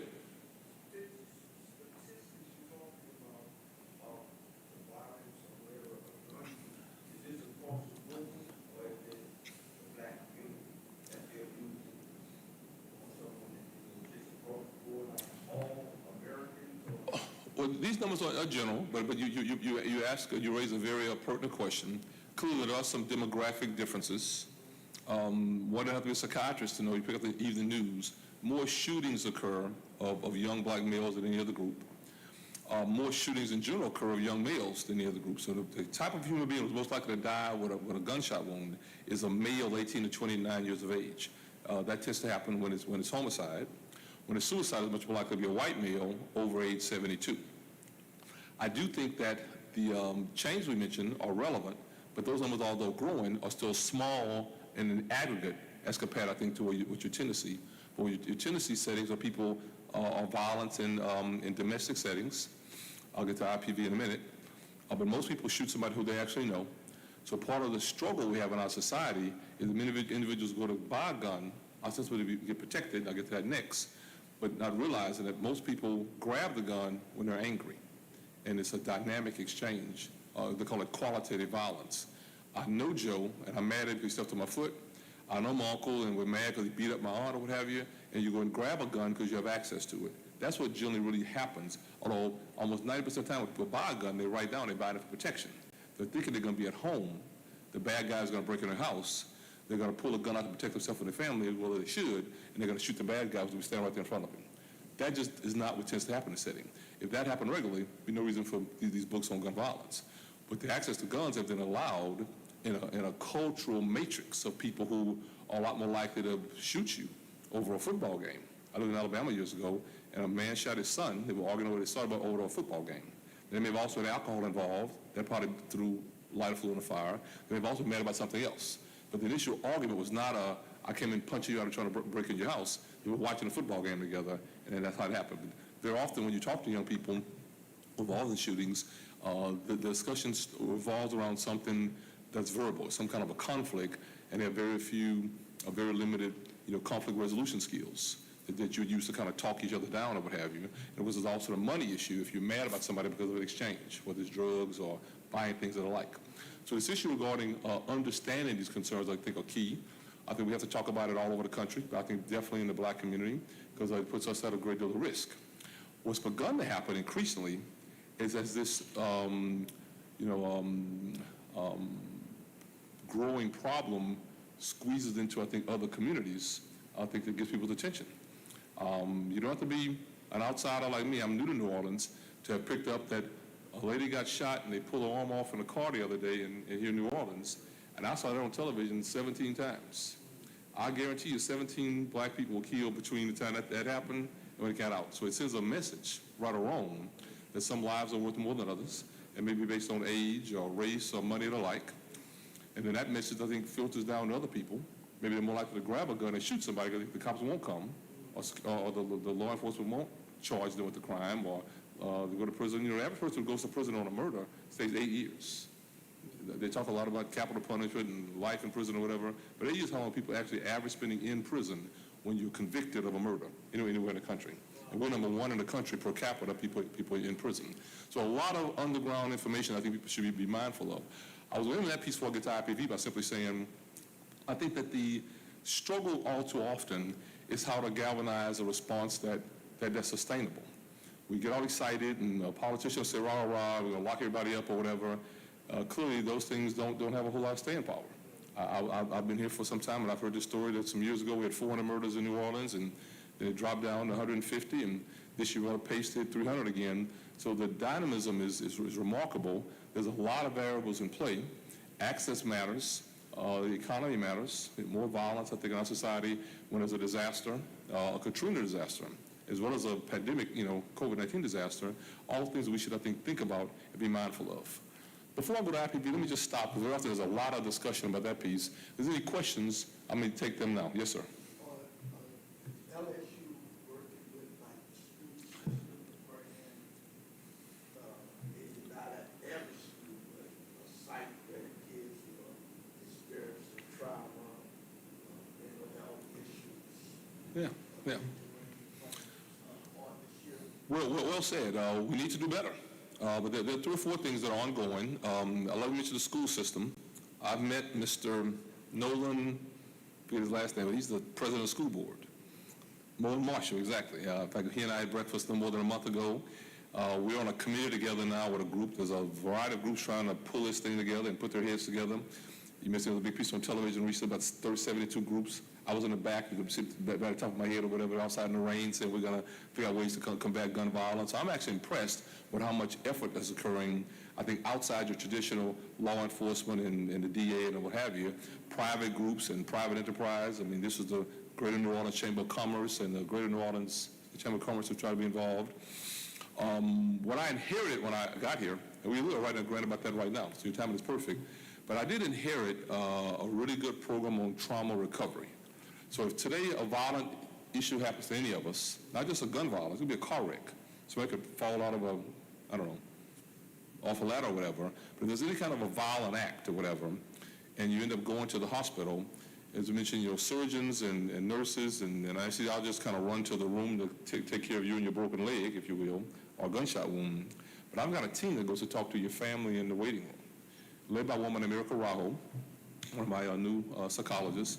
And the core concept is that all the data makes it very clear, the earlier we intervene with people, especially young people, children, who've been passive participants in a violent act. If you watch your relative get shot, or if it happened outside, they run inside, or they broke their leg in a car wreck or whatever, that's emotionally traumatizing.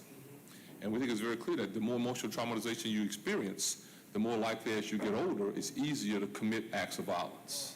Your psychology that makes you not want to engage in a violent act declines. And I guess I'll give you guys an example. And I've used this example before, but never in this setting well, so thanks for that question. So my boy's 25. You always want to squeeze him in here. He's in the Navy. He's in Baltic Sea now, whatever. He's on we call it a deployment, if you will. But I'll tell a story that when he was in high school once, he wrecked my car. Now, you originally start off with somebody's father being happy somebody wrecked your car. But the story was he was driving home. This is a regular day, no alcohol, it was daylight or whatever, and a cat ran out in front of the car. And he swerved the car and ran into a neighbor's mailbox. And as bad as wrecking the car was, and I mean, it was a good hit because the airbag boy, my boy's big, he's 250 pounds, so it didn't really hurt him. But an airbag, that's a pretty big hit. But I've discussed a lot over the years. My boy's 25, this is probably, 10 years ago, 19 years ago. But it does speak to this idea that something happens subconsciously as a reflex that makes you not hurt people. And this was a cat, this wasn't a human being. And you quickly forget about the fact that it's a $5,000 or whatever, $3,000 cost of your car. You could hurt yourself, the airbag deployed or what have you, but it happens very quickly. Your brain is, trained to do so. Well, you can untrain it away, and then it's easier to hurt people. It's easier to pull out a gun and shoot somebody. It's much easier psychologically to shoot somebody and see them bleed, or to shoot them because of something you might thought was a minor infraction. Steps on your foot, I'll pull my gun and shoot you. And that's the problem. And you color that on top of that with this greater access to weapons that are problematic. If I didn't care about hurting you and I had to punch you, even worse if I didn't care about hurting you and I had to pick up a brick and pop you. If I don't care about hurting you and there's a gun very available because everybody's got one in their pocket, it's just a volatile, high stakes, high risk combination of risk factors that all portend toward more violence. Now, why is New Orleans worse? I mentioned about the 84 versus the 14 versus the 18 versus 6. Hard to say. And we spent a lot of time trying to figure it out. This same group is kind of doing some work. Tulane actually has a grant already for trauma recovery, and we actually are partnering some of our people with, I think, some of their group. And we're asking these questions. We're doing surveys. It's all over the place. But you do see some of the key variables that kind of stay in play pretty regularly. I think access is the big issue. Many others may try to argue about poverty and people just not really caring. I think that persons, care for a variety of reasons. Some of the same people who would shoot somebody but they don't think as much about, I've seen them cry like the Dickens about if their own grandmother, dies or what have you. So I believe that the human experience gives many people the chance to love and care and be there to assist and move forward. But that we have some signals that have made a person be kind of, unwired in the way you should be wired to not be willing to hurt somebody going forward, I think is key. So I moved to IPV, because I'm going to come back to some gun violence in a bit as well. But this last book that I wrote on intimate partner violence, that book came out last year, January 21. And first and foremost, I as well had to unlearn or relearn some of the distinctions between domestic violence, which is discussed a lot, and IPV, intimate partner violence. And I mentioned in this setting, I don't get this perfect group of a men's day, but often when I have more of a male group, because we still have over 95% of domestic violence being men perpetrating on women. Or some will argue they can go both ways. It can, but it's, like night and day. We do see, unfortunately, more of it in the black community than in other communities. That's a huge issue for us. In fact, black women are the ones that are most likely, demographic group most likely to die at the hands of a domestic partner or an intimate partner. So we describe these definitions. The domestic kind of means you live with somebody, and that's important because normally whoever you live with, they're with you on this side of the locked door. You lock the door at night. And you're locking the door and closing the windows to keep the bad people out. Well, somebody who's inside, they have access to you physically, but also very often psychologically. Because once you've locked the door, you've relaxed your guard. Very often you may have on a different set of clothes. You may turn your back on somebody that you wouldn't otherwise if you were in the same house with them. Folks who live with you in a domestic setting have a greater access to hurt you because of time and temperance and location, but also psychologically you let your own guard down. IPV, or intimate partner violence, we view a bit differently. You may or may not live with somebody, but if you're involved in an intimate relationship with them, most commonly sexual, but it doesn't have to be sexual, but it definitely has to be one in which you let them inside your bubble in a lot of ways. They may or may not, again, have intimate sexual relations, but they may know all your phone numbers and where you work and if you've engaged in any behavior that is illegal, or how you do your taxes, or where your money is, or where you hide your jewelry. I mean, they know some really close stuff about you when you're involved in a relationship, and that very often raises the stakes and increases some risk in that regard as well. So in these formal comments, so just 3 or 4 points about IPV. One is, I said it's the black women groups a lot, if you will, that they're the group most likely to be harmed by an intimate partner. Not good to know, but it's the facts. So people in general, and I would argue based on the data, black women should be most defensive and protective of their emotions and of their heart, so to speak, and who you let to engage with you in however you define as an intimate type way. Because once that occurs, these other demographics would apply. You have more risk than others as relationships progress. A second piece is that I think we are in an unfortunate domestic IPV hot period. There was more intimate partner violence in America in 2020 than any year on record. People staying home, blaming on COVID-19, social isolation. And as psychiatrists, we're trying to figure out, is the social isolation bad because since you couldn't go out, you had to stay home, so there was more access? That seems to make sense. Or further, is it because there were just so many problems and people's finances were not in order? Maybe some folks couldn't work a good job. Before I moved here, I had a job at a place where it was very expensive to live. So about half of my employees, about 300 employees at the hospital I worked in, had a second job. We call it the gig economy. Most drove rideshare, Uber and Lyft. A lot of people worked at the baseball game at night and parked cars and sold hot dogs. So when those kind of jobs go away, and you've been accustomed to living off 2 jobs, you have one, you're in financial straits, if you will. So that may not just be that you're home all the time, but the additional financial risk, I think, was very, very high. But we think a third thing as well, I think that the psychology begins to change in our country, and I'll end with this point, take some questions. A lot to say, and thank you guys for your time, but psychiatry goes pretty fast. But the psychology's changed, and I think it's for the worse. So I think that, I love seeing a group of people, period, coming together and talking and thinking, getting ideas out, let alone black men, because if we don't do these things, I think left to our own devices, our psychology turns for the worse. The partisanship in politics we think is very, very high. I think the lack of respect for authority and activity. People don't want to believe the 40-year researcher, just Dr. Anthony Fauci, make all kind of claims about him and death threats or whatever because he's saying you got to wear a mask. I mean, where does that come from? I'm friends with a guy, I'm sure you've seen him on TV a lot. He's young, we're the same age, went to college together, but he's on television a lot here, Corey Hebert.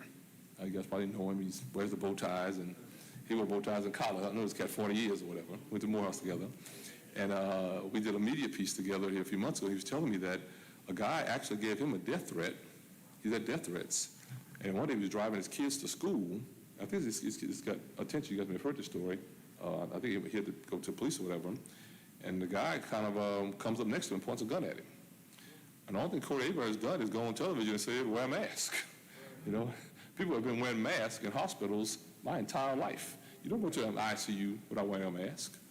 It's what you do. So this idea of wearing a mask is not the problem. It's when people look at it and would take to it and would decide that, you know, they don't want to hear what you say if it challenges or was different than what they want to believe or kind of want to hear. That's a remarkably different place to be in a society, let alone the fact that somebody may want to hurt you, just on this concept of being antagonistic to new information. Whether it's truth or not, I agree. You can argue with me all day. I wrote 3 books, and every one of my books is each page is referenced like a high school paper. It's not a narrative. I mean, every page, every key sentence and the like, there's a reference. Somebody published it at some other point, so that it was peer reviewed. You're not, you know, somebody just writes something on social media and just say it to be saying it, which one of our national leaders, presidents, I think, made that popular. But peer reviewed work is very, very different. But this idea that I think there's a lack of respect for authority is shocking. And I think it has substantial adverse implications for us going long term as you wonder, how do you get new information to change behavior, which what psychiatrists should do to people or to groups. Next, you wonder if adults do this across the full spectrum, how do you get young people to think differently, follow rules, go to bed on time, go to school on time, brush your teeth and wash your clothes, follow the rules. You know, don't drive your car fast, don't wreck the car, don't leave. I mean, there's so many rules. A society exists, a civilized society, mainly because people self-police themselves. There cannot constantly be police, however you want to describe them. Teachers can be police, or police can be police, if you will, you know, making you not do the bad thing in the first place. Otherwise, you have anarchy, and it just won't really work. Ever been in a country where the people don't obey the red light? You can't arrest all of them. They all just got gridlock. If half have to choose to stop, let the other half go. That's a personal, internal self-respect of the rules in regards to that set of engagement. So I kind of conclude by simply saying thank you guys for having me. I appreciate the opportunity to kind of come and meet. Beautiful new sanctuary you have here, Pastor, if you will. Happy to hear that. I told a friend of mine that I was coming. Joe Bird's his name, and Joseph Bird, I'm sorry, he said call him Joseph. Dean Bird, absolutely. He's my best friend in New Orleans. We go to lunch once a month or what have you, and he's educated me all about New Orleans. And I hope the things we share today are useful and helpful. So I didn't bring any books, but I can sort of make some available to the pastor. Anybody want to have some, you certainly can. I encourage people to just read them and give them to somebody, get people to read them. There are things we can do to make the lives of all, but especially black people, safer here in New Orleans. Thank you.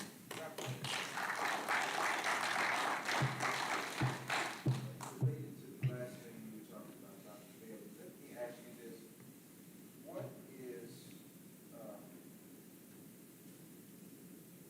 your take on our newer society, meaning our young people, and the culture of music,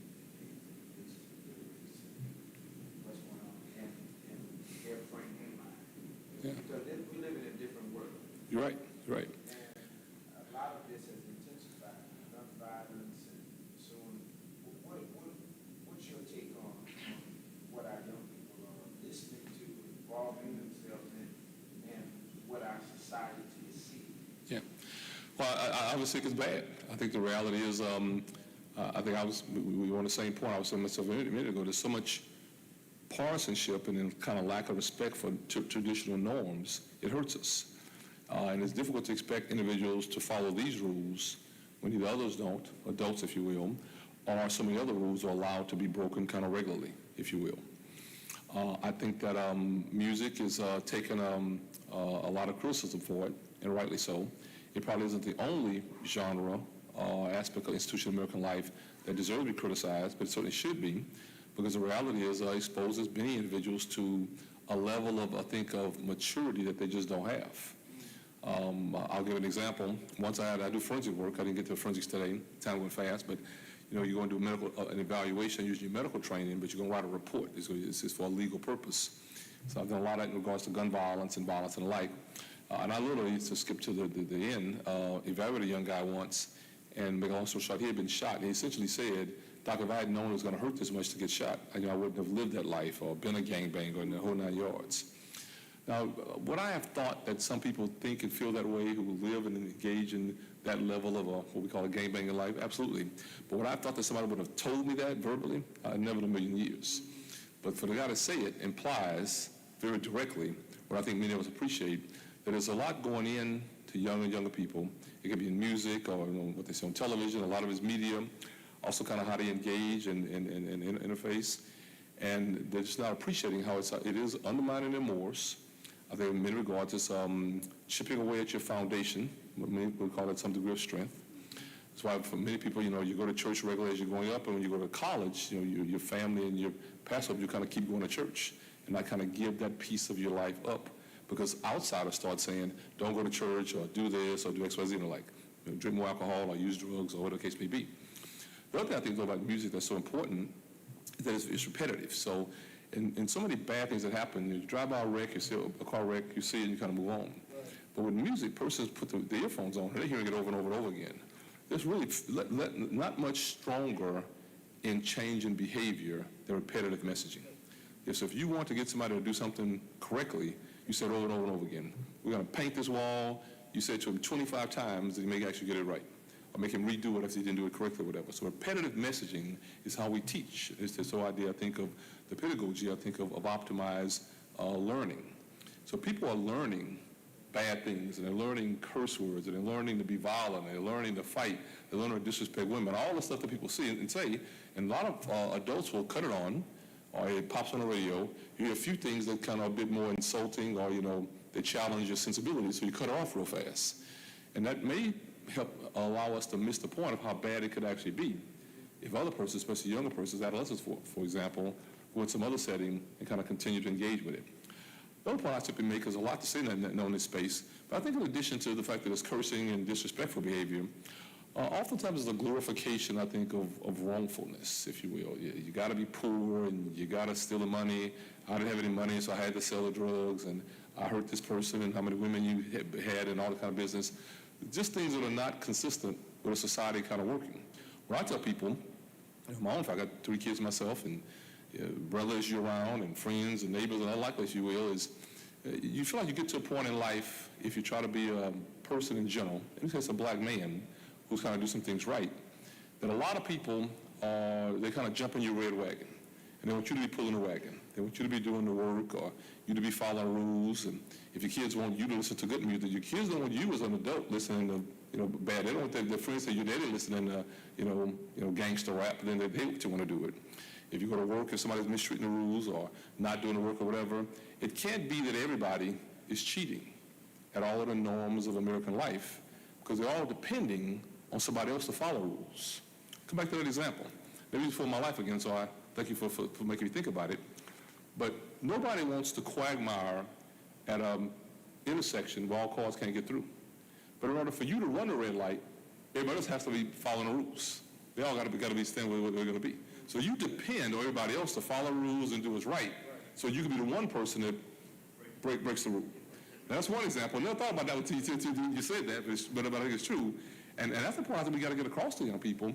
If everybody goes to breaking the rules, you have a house to go to, and your grandma won't be alive because you went out there and did a bad thing to somebody else's grandma. And when you come home, your grandmother's going to be dead because somebody broke in your house and did a bad thing, and you're all mad. And then you want to go call the police, but there's no policeman because all the policemen have decided not to, have a job or do things right. So everybody depends on society to exist with a understanding and acceptance of mores and rules and regulations and rightful wrongfulness, but then they want to be the one to break it. Our challenge has to be our young people. You got to be part of this on this side of the aisle, doing what's right, making the right decisions, avoiding. I love your term about temptations when I walk you about temptations, if you will, because to do that, you are throwing lighter fluid on a fire of what undermines the whole society. I love the question. I'm sorry, there's one other thing I'd like for you to address, Doc, and that is talk to our brothers about, from your vantage point as a psychiatrist, getting therapeutic help. Yeah. Because to most of us, especially from our community, it's a taboo. Right. Yeah. You don't want to talk to anybody about your problems, your issues. And I think I want you to say something to us about that. Yeah, I appreciate it, because generally, throughout most of my career, that's the topic you come and talk about if you're a psychiatrist, and this has been a good group. I've talked about a whole bunch of other stuff, too, but I think that's normally our main issue. And then there are four main points, so thank you, Pastor, for mentioning it. First and foremost, is I like to say, black men are people, too. So when some think, and what the media would say to you, or what the data would show, that blacks don't go to psychiatrists, I'm not so sure. Clearly, blacks may not go to psychiatrists and write it down and have a formal visit, but I've had black guys trying to pull me to the side and talk about whatever the considerations are for 30 years. So black men are humans too and need to talk about the considerations and the like. I think we talk about issues because when you talk to somebody, it works. So people just have to appreciate it's not just all talk. Getting it off your chest, an emotional catharsis, hearing somebody kind of share back with you and validate you rather than society invalidating you in many ways has remarkable importance. I'll say four things, but I'll end with this first one. I kind of think I really appreciated therapy most initially in my life when I was working as I guess I was an intern during my career, and you're working in a hospital. So when you're on call, you're there all night or whatever. And normally, whatever hospital you're in, you go eat the food and you mess around if they call you a bunch of times and somebody needs an aspirin, yada, yada, yada. But very often groups happen at night because people work during the day, they would come to the hospital. So we have people in the hospital, 24 hours a day, and then the groups would come in at night. So I'd sit there and listen, if you will, and I was just mesmerized with Alcoholics Anonymous. It was the first real group behavior, and group is with an individual, so to speak. Sociologists, groups, psychology, really, I'm a psychiatrist, I call them, I'm a psychologist with meds, if you will, is individual. But when you really look on the faces and engage and hear week after week different individuals speaking, black men, they're often in psych hospitals, I could just tell that hearing somebody else's story mattered to people. Understanding that somebody else may have gone through these same trials and tribulations was important. And these probably were some of the best strategies to change behavior for the better. Every as much as doctors, we're trying to give you medication and talk therapy and hospitalization and all kind of things. So Alcoholics Anonymous, and there's all kind now. There's Gamblers Anonymous and all kind of anonymous, if you will, really resonated with me that hearing that message from somebody else made a lot of sense. So very often an individual, you kind of parlay yourself as the arbiter of what's the norm for that person. So the person comes in and they're telling me, Doc, I'm drinking too much alcohol, or I'm sick, I'm still mad because my daddy died, or bad relationship with my brother, we don't talk, or whatever, all kinds of issues. I shouldn't be the mirror back to them of Ron Bailey or what my life has been with my kids, or I played football, XYZ. I got to figure out how they're normally accustomed to talking to somebody and what experience do they generally get. And you're supposed to, as a doctor, the therapist, or a social worker, or the nurse, mirror that role. So it's real to them, give them a chance to kind of hear it in a way that resonates, is culturally competent, and maybe to learn or grow or respond in a way they can then go back into their regular life and do what I think in that type of way. So I think that's kind of the concept of what should be happening in therapy. It should be hocus pocus or rocket science, but it's got to be real and authentic. The person has to kind of believe in you and have some trust. They call it therapeutic alliance. Maybe regard similar to what you see in the church setting, with your pastor, I think, and a member. The second thing I'd say about having mental illness, if you would, is this your stigma. I think I started off at the very beginning, so thank you for the question. Give me a chance to remember it again. But it's just essential that we as a community move away from stigma and fear. Fear of going to the doctor, fear of getting help, fear of getting treatment. The whole concept that the brain is any different than other organs is just really not so just based on reality. And every organ in your body, from your heart to your lungs to your kidney, they don't work as good at 50 like I am now than they were when I was 20, and they will work not as good at 80 like my mother's age. The example I generally give is that, I played basketball when I grew up, and I have to say one of my best nights in college was here in New Orleans. I dropped 30 on Dillard one night. Just got to tell y'all, 1986, a long time ago. But all jokes aside, I did drop 30 on Dillard, though. But I could dunk a basketball. I think I dunked that night when I was 18, 19, 20. About a decade later, I probably stopped being able to dunk, but I could still run. I played AAU, or what do they call it, whatever adults play, on a little team, a league ball or whatever. But a decade later, I kind of started having a little, your back hurts, you don't really want to run a whole lot, but I walk. My wife and I go for a walk, and I get my hour in or whatever, and I swim. This next decade, man, now I'm just trying to get up in the morning. I tell you, creams and patches and all kind of stuff on the back. I don't even dream about dunking a basketball anymore. So clearly, my legs work. No matter if my legs are broken. I hope to walk with these legs for the next, hopefully, 10, 20, 30, 40 years. But nobody expects a 55-year-old set of legs to work the way they worked when you were 15 or 16. You could dunk a basketball. The brain's the same way. It just doesn't work as well as you get older as it did when you were younger. And because of that, our reflexes are not as good in driving a vehicle. Our psychology isn't quite as quick. My wife talks about, how she used to stay up all night and study, and now she tries to read a book and keep falling asleep in a book or whatever. But our emotions are not as good either. We probably are. My mother's a little bit more irritable at age 82. She's always been a nice, very person, but she'll snap at you a little bit now. That's the dementia talking.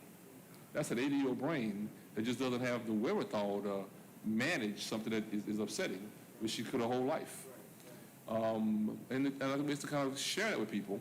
I think that's kind of part of the issue. So oftentimes, people are not 80, but 30, 40, 50 have relationship problems because they're changing, they're growing, they're evolving. And it's hard to do that, I think, in a rightful way, because so many people are expecting that brain to work exactly like it always did. But the legs don't, the heart doesn't, you get hypertension, the lungs don't, you get a little emphysema or asthma, kind of the same consideration.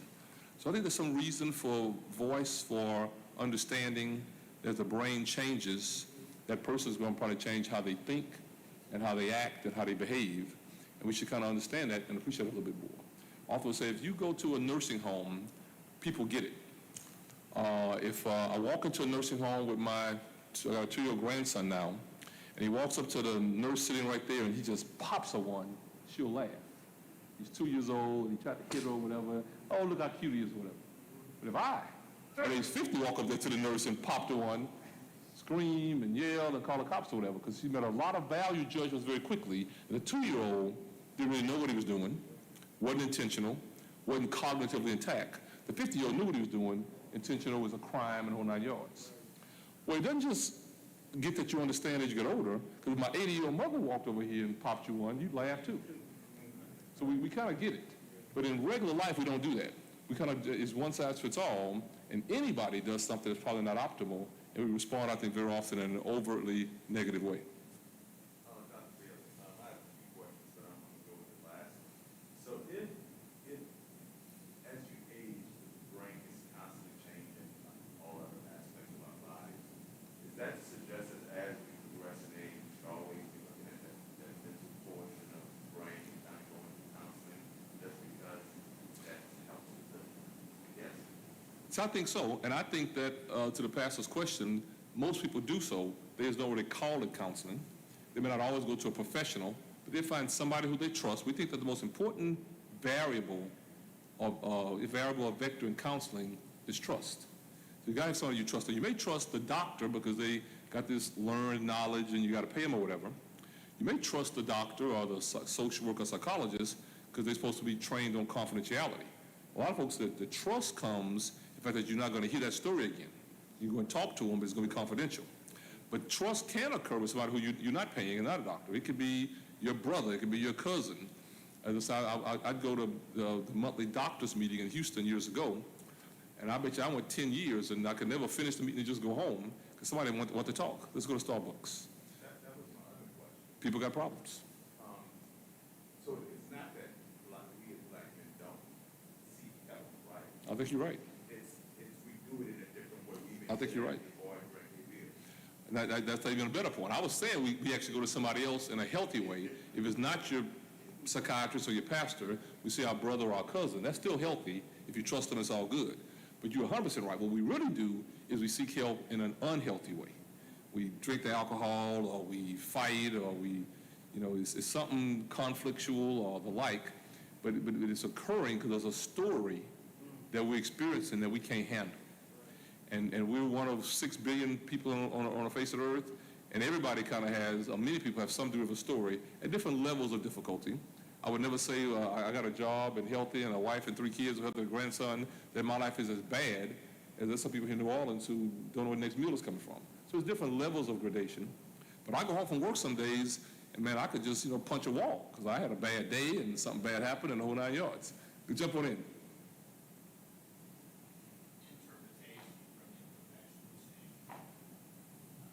Been moving ratings and things about supplements, particularly vitamin B, 2, 6, 7, 9, and 12. And supposedly the value of using those supplements on a regular basis is to help with your brain, as well as warding off, if that's possible, dementia, things of that sort. Right.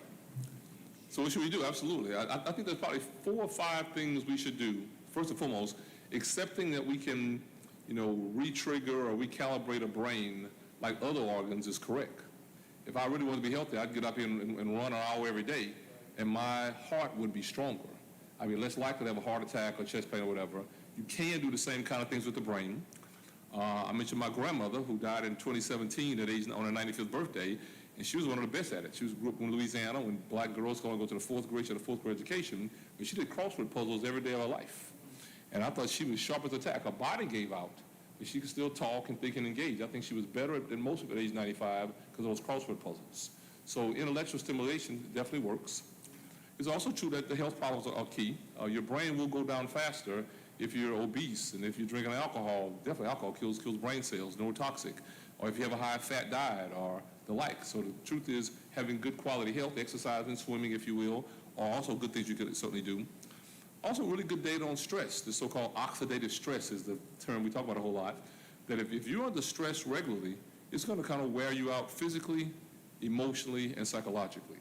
So if you're in a bad relationship, if you're in a bad job, if the police are, giving you a hard time, police brutality, if you live in a neighborhood where there's gunshots all the time, et cetera, those things clearly adversely impact your brain's ability to function and maintain. One, they put you in what's called this stress, fight or flight process, where you got really high epinephrine and adrenaline, and all of that works well for you in the short term. It just wears you out over time. It's kind of like being in a small room with a snake. You want adrenaline to pop up, and your eyes dilate, and you're sweating, and you're ready to move, and all the blood goes to your legs so you can run or whatever, but you can't be in that setting 24 hours a day. And that's what many would argue is like to live in a violent society, where you're always thinking something bad is going to happen to you. It destroys your normative homeostasis, where you're stressful, and then you relax, and you go back and forth. So I think it's a fair point. This point, vitamins, I think, is well considered. Studies have been all over the place throughout my career. Some will argue that some vitamins are better than others. I do think that there are some that get more attention. Omega-3 fatty acid is probably one of the most common ones that regularly gets a good vibe, if you will. What you certainly want, the reports, are treatments that strengthen the lining around the brain. When people get the particular infection of the lining, it's called meningitis. That's why it's so problematic, because the brain protects itself from everything on the outside. Things floating around the body can't really get to the brain unless they cross what's called the blood-brain barrier. So even an infection like meningitis or wearing down of that gives your brain a lot more exposure to the brain of things that it really wants to protect itself from. So oxidative stress, I think, can be remarkably problematic. Did I answer all your questions? I got a couple of them. Okay, how good. Any other questions? Yes, sir. Early, saying something, okay, let the door down with a person, just moving short, saying situations like that with us being, a black person, trying to look at studies. Would they say this with Berkeley, with blacks, doing something to each other, or to the other side? And to me, the other side is just nasty. Look at If I hear your question correctly, and you may have actually 2 very good questions, I'll certainly address both. One, first and foremost, absolutely there's good, solid, strong, repetitive empirical data that to be black in America is to be unhealthy. And it's to be unhealthy because of the undue stress that increasingly occurs. You don't have to be unhealthy, but you probably got to do more work to be healthy because the outside stress exists, and we describe it as racism.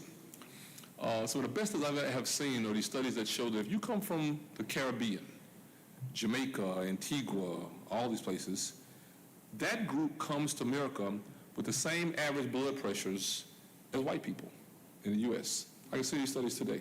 We marvel over these. After 2 years in America, black-skinned people, but from the Caribbean labs, then jump into the black American group. High blood pressure, more emphysema, more aneurysms, all the kind of things that happen with chronic stress. Your blood pressure is high, and it wears you out. And then, of course, the two big issues that kill you are heart attacks and strokes. But by the time you get a heart attack and a stroke, you've got pathology in 10 areas of your body. Your vessels are impaired, not enough blood gets to the kidney, so your kidney renal dialysis, the whole 9 yards. So clearly, the stress level that exists here is off the chart. And we've got data showing for a long time. I think I said it, but my first book was actually entitled Health Disparities in Health Reform, and we discussed all the different disparities, and that's a classic disparity, is this issue about blood pressure, hypertension. And we've done all kinds of things. We used to think we give blacks different kind of medicine. So most blacks who've taken blood pressure pills are taking this pill called hydrochlorothiazide. It's a fluid pill that makes you urinate at night a lot. There's stronger ones now. There's Bumex, there's Lasix, and the like. We've had a hard time getting the water off people. So all kind of concepts occurred earlier. We thought, well, blacks who retain more sodium, they could survive the trip across the Atlantic. And that's why we've inherited, as a race of people, a higher risk of hypertension. The truth is, Guy, it's the current stress now that black people experience from the day they're born.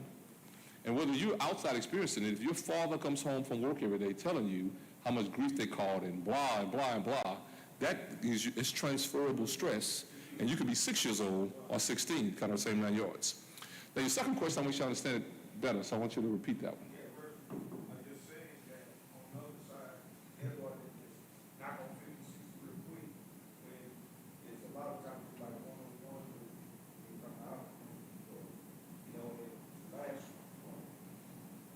And you see that when a black person come around, it get really nervous, like we're going to do something. Right. Well, I got you real good now. No, I clearly believe, I think I've said this in my book, so this is not a private conversation, that fear drives racism.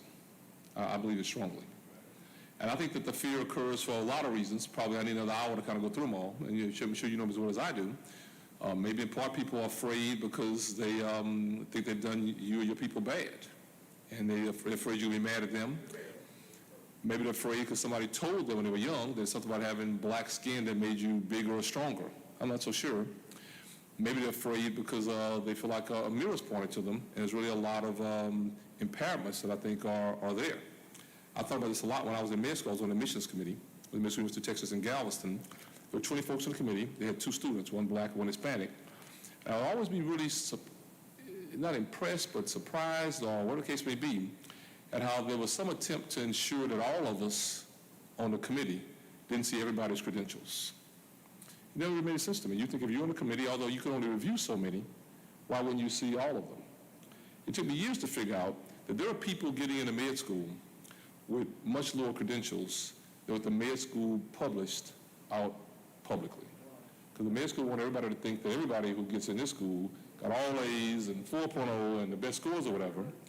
And there were clearly people, because I've been around this game a long time, you learn how to really read, who are not quite as academically superior as one would have thought. And very few times have I ever found that person to be black. If that makes sense.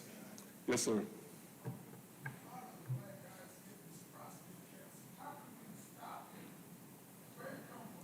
Good point.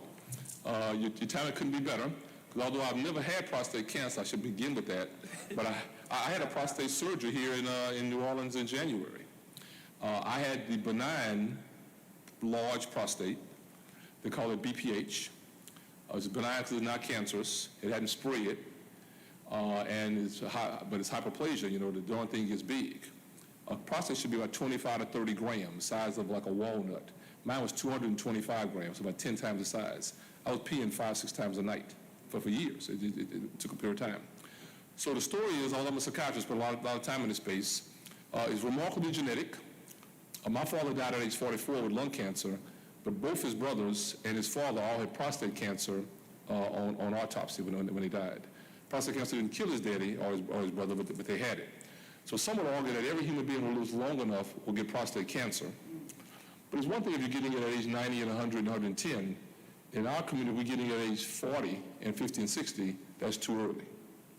As luck issues, there probably are some things we should do, and there's not a lot of things we could do. Some of the best things you could do probably are eat more vegetables and raw vegetables and fresh fruit and vegetables and less processed foods and less red meat. We as black people seem to be more sensitive to those things, probably why we have more hypertension as well than other groups. So we eat the same diet in America as Caucasians, we're more likely to get hypertension and prostate cancer with a typical American diet. So take the advice I'm giving you. Don't expect me to take it because I eat a lot of red meat. I should do better. I should eat some salad tonight or whatever. I'm trying to improve, but the reality is that may be some of my best short example. Look, let's thank Dr. Bailey.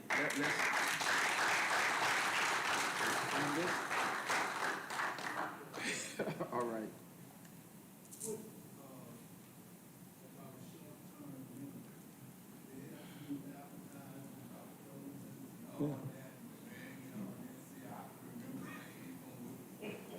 Right. And I'll be very brief. I think that there are a lot of opportunities increasingly now to address, short-term strategies. I won't criticize any of them. I think that Prevagen, certainly I've seen it work for some people, but probably not a panacea, probably won't work all the time in everybody. It will probably get most people what I call a mild to moderate improvement, not necessarily one that's going to be permanent or long-term. People's memory declines in part because this issue about the brain decreasing effectiveness, so some other things you could do can be helpful. Go ahead.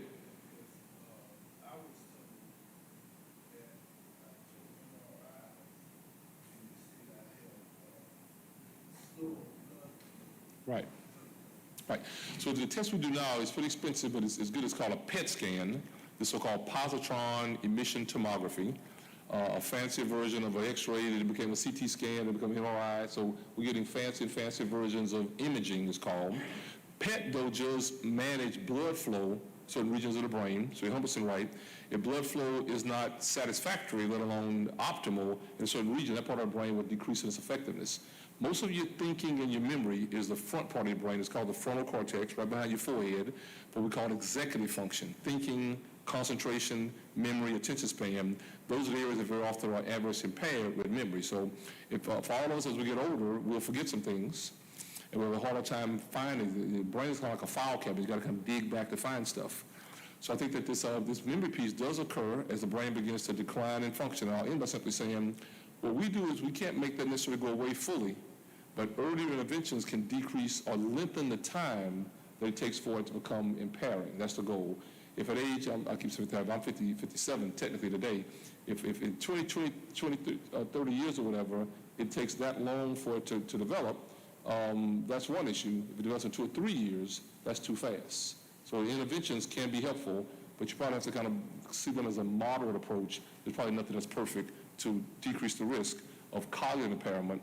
There's a lot of cognitive impairments, but the big ones are what people call dementia. That's kind of the end of the scale. Amen. Come on, let's thank Dr. Bailey. Thank you so much. Listen, we want to, we were due to go to lunch for 12, but I don't think we're not ready yet. So we're going to do our final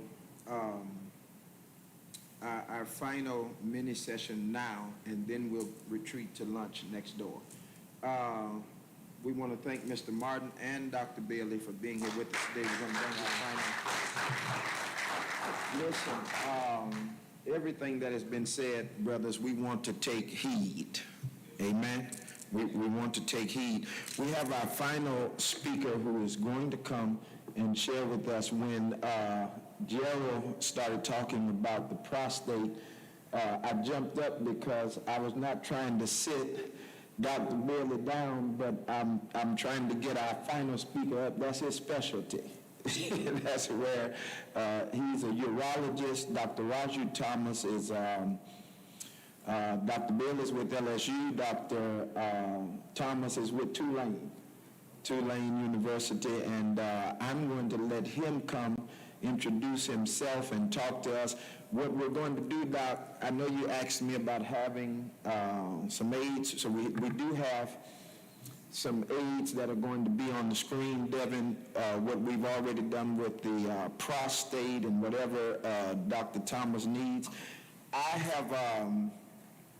have met with him personally probably a little over a month ago, and I received a lot of, matter of fact, one of the people that I asked about him before going to him was Mr. Martin, Walter Martin, and he gave great accolades concerning him. Several other people said great things to me, and then I went to him, and I wasn't there 5 minutes, and he told me to drop my pants. And Let's get to the point. And so I appreciate what he's doing. I want him to talk with us today, brothers. Perk up if you're not where you were at 9 o'clock this morning, because these are things we need to hear. What Dr. Bailey has talked to us about concerning our brains and what we're trying to do, where we're headed, and what we're about to hear now. We need to listen as African American men to what these men are saying so that it helps us. Something Dr. Bailey just got through saying, and that is where many of us are now at 40 or 50, we really should not be there till we're 80 or 90. And so we need to learn how to take better care of ourselves. Dr. Thomas. Thank you, sir. All right, bless you. So my name is Raju Thomas. This is my 47th year at Tulane.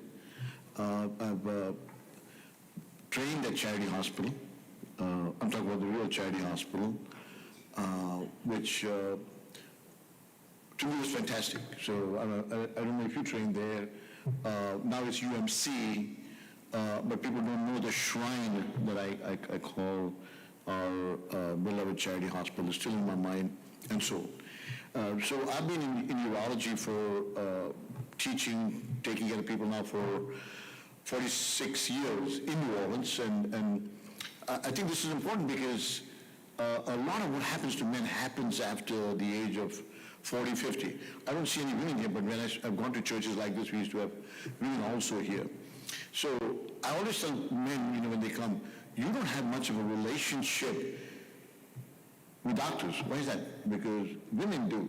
They have mammograms, and they have babies, they have the well-being, and they then have to have other exams and pap smears.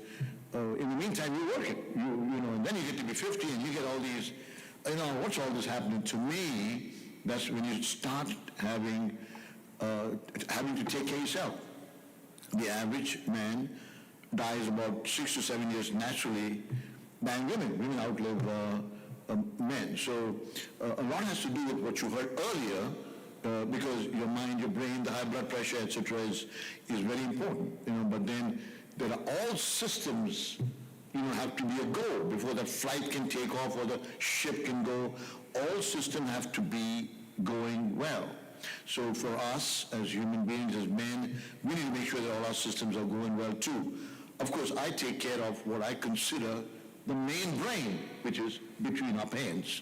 Now you might say, wait a minute, Dr. Bailey is going to say man, oh man, because that can get us into trouble, that can get us what God gave us pleasure. So I tell my patients, an erection, for example, is a normal thing that the good Lord gave me to be used responsibly. So I understand you don't have it, and I'm going to help getting your erections back. So what I'm trying to say is that things that we don't want to talk about, things that affect us, need to be taken care of, get the right help. And I always say, because I'm at UMC now also, so if you don't have insurance, don't worry, we'll take care of you at UMC, but you got to show up. You know what I mean? So the main thing that men after 50 have issues with, as you heard earlier, is urination. So I don't know if they have any slide, but if you can imagine a slide where, you have, so that is the system that all of us here live with. So the red one is where the urine flows. So the kidneys are up here, and as you're sitting here, the urine keeps trickling drop by drop into the bladder. And then it fills up the red part. And then when you get full, it goes to the brain and says, you got to go. But the brain can also tell you, Raju Thomas, you are now on I-10, and there is a little bit of a traffic issue, and my brain will suppress it unless I have a stroke or something. So then when it comes, then I have to go. So that's the normal feeling. So, but once that red is full, like a balloon big is full, then when I pee through the prostate and then out of the penis. So around next to the red stuff, in a little pink and straight, that is the prostate gland. So every time I pee through the prostate gland. The prostate gland is also very important because if you don't have a prostate gland, you cannot have a baby. So the sperm that comes from my testicles goes into the prostate gland, and when I have a climax, it mixes with the prostate fluid and comes out the penis. But for men, both the systems are together. I urinate through the prostate and I ejaculate through the prostate. So taking care of the prostate is very important. The problem, as you heard, is once you get to be 40, 50, sometimes 55, etc., the prostate gets bigger. So if you can imagine your sink, which is the bladder, and your sink is blocked, then you cannot drain the fluid in your sink. For men, what happens is, if the prostate gets big, then you can't empty your bladder. Even today, I see people coming in who can't pee because then the urine backs up into the kidney failure, dialysis. It hurts me. Oh, I thought it was okay, doc, getting up 5-6 times at night, and there are people who sit, if I sit down, I go, get up again, and go back again. If it was a woman, this would not happen because they have relationship with the healthcare system. So these kidney failures, why is it that men come with all these kidney failures? Because of the prostate. So a lot of it is educating ourselves, is that God made the bladder, God made the prostate for a reason, because he wants you to have a baby. It gets bigger, and then it blocks the urine. So how come you didn't say, why am I getting up so often? Why am I standing there, and I'm trying to pee, and nothing's coming out, and then I come back. So these are things, when you see anything in your system that is not working right, you got to get advice. Well, I don't know, no problem, come to UMC, we'll take care of that. So at least in Louisiana, we have a good social system because we have 7 charity hospitals, which was set up in the 1930s with the oil revenue, that all our citizens should be able to get health care. Shreveport, Monroe, Alexandria, Lake Charles, Lafayette, Baton Rouge, New Orleans. So everybody should have access to an MRI today, CT scan today. They don't get it because they don't go. No other state has it.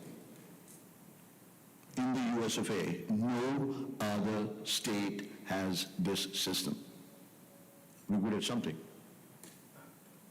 But if I don't go, then I can't get it. So talking about the first thing is the benign growth of the prostate. Most men, the prostate gets bigger because it is benign. Why is my prostate so big, doctor? Oh, 2 things. My dad could have a large prostate, and I pass things to my son. Number 2 is the food you eat. A lot of the foods we eat are loaded with hormones.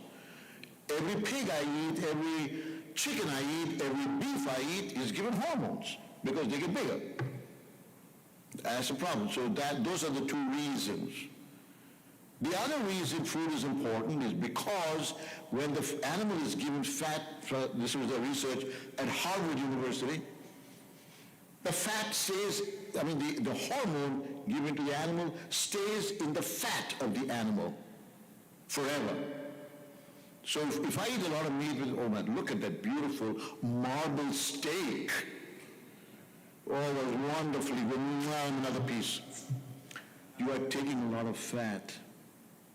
Fat has 4 problems. So in that group from Harvard, people who had a high-fat diet developed prostate cancer. The other things, of course, the high-fat diet is your heart, colon cancer, and rectal cancer. So your diet does play a part. So if it is benign, it could be genetic or diet-related, but if you can't urinate, or you're getting up 4 or 5 times a night, or you go to pee, I'm going to tell you this quickly. The last Saints game, last season, I went to you know how we go and we have to stand in a common. So we all lined up, and this one guy was like that, and he was taking a long time. So everybody, what the hell, man? I want to kick off. Get the hell out of move. I felt bad for him because he was older, and he couldn't move because he was struggling to pee. And then, of course, I did call him aside. I said, you need to go see your doctor on Monday because you're struggling. And that's going to back up into your kidneys. So anyway, so those are the things that we need to be smart about. So if there are people in the church that didn't come today, and you can talk to them, if they ever see things like that, you're going to educate each other so we can take care of ourselves. If you don't take care of yourselves, you can't take care of the family or everybody else. You've got to take care of yourselves, so just as you heard before. If you've got a problem with your sink not draining, we got to make it drain. There are medicines we have now that will open up the passage so you can pee. It's only 1 pill a day. It's generic. It's like 10 cents a day. You got to take it. It's called Flomax. There you go. See, when you are young, it's the left. You can pee straight through. When you get older, it gets bigger, or it can become a cancerous, and then it's difficulty to pee. So there are medications that are available, not very expensive, generic, that you can pee, and then you can follow up. I have patients who, God, thank you, now I can pee all right. You have to pee 5 to 6 times at least a day. But it's not 15 times a day, because if you've got 15 times a day, then are you a diabetic or do you have a blockage? So if there's something that's different, just get it checked out. Okay. All right, so the benign prostate with the enlarged prostate, which blocks your sink, needs to be taken care of with medication, or we may have to do something like the laser or stuff to open it up, because you can't have it blocked, because you have a life to live and a kidney to protect. If nature had a plan, nature would rather you be leaking all the time. So why do animals keep leaking? To protect their kidneys. When you retain the urine, it backs up kidney failure, dialysis, and in the past people just died. Now we have federally protected dialysis and all that, but before that people just died of uremia because the poisons kept accumulating in the body. The poisons that's come out to the urine accumulates and then you die. So simple things. The second thing, of course, I'll talk about is prostate cancer. It's the #1 cancer in the U.S. for men. Used to be lung, but now people got smarter and they're smoking less, so it is now #2. The prostate is still #1. Unfortunately, it affects the African American community more. Who is at risk for prostate cancer? #1, if my dad had it, or 5 people: brothers, cousins, uncles, dad, granddad. If you've got a family history, then you are at risk.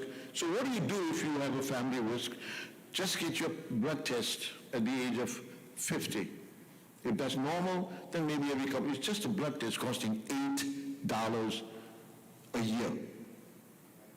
Oh, I don't have insurance, so I'm not going to get it. Oh, I just had 4 cocktails for $30. we have to also get self-responsibility. I just saw you walking out of Starbucks, $5.50 a cup of coffee, and you're saying that you won't get that because of, doesn't make sense, sir. You got to keep your priorities. $8 a year. If that PSA is high, then we'll tell you, let's check it again in 6 months or a year, $8 more. And then if it is high, like if my wife has a lump on the mammogram, then we do a biopsy. So then we do a biopsy, and if it is positive, we'll say, well, we need to make sure that it hasn't spread, and we take care of you. Of course, now, we do use a robot and all that. We don't have to make big incisions at all. I am very blessed. I was the first one in the entire Gulf South to use a robot, period, in the year 2002. That's why I say I'm blessed. Now you can get the robot everywhere. But in the Gulf South, the good Lord said, you're going to get it done first at Tulane. And I've done a lot of these.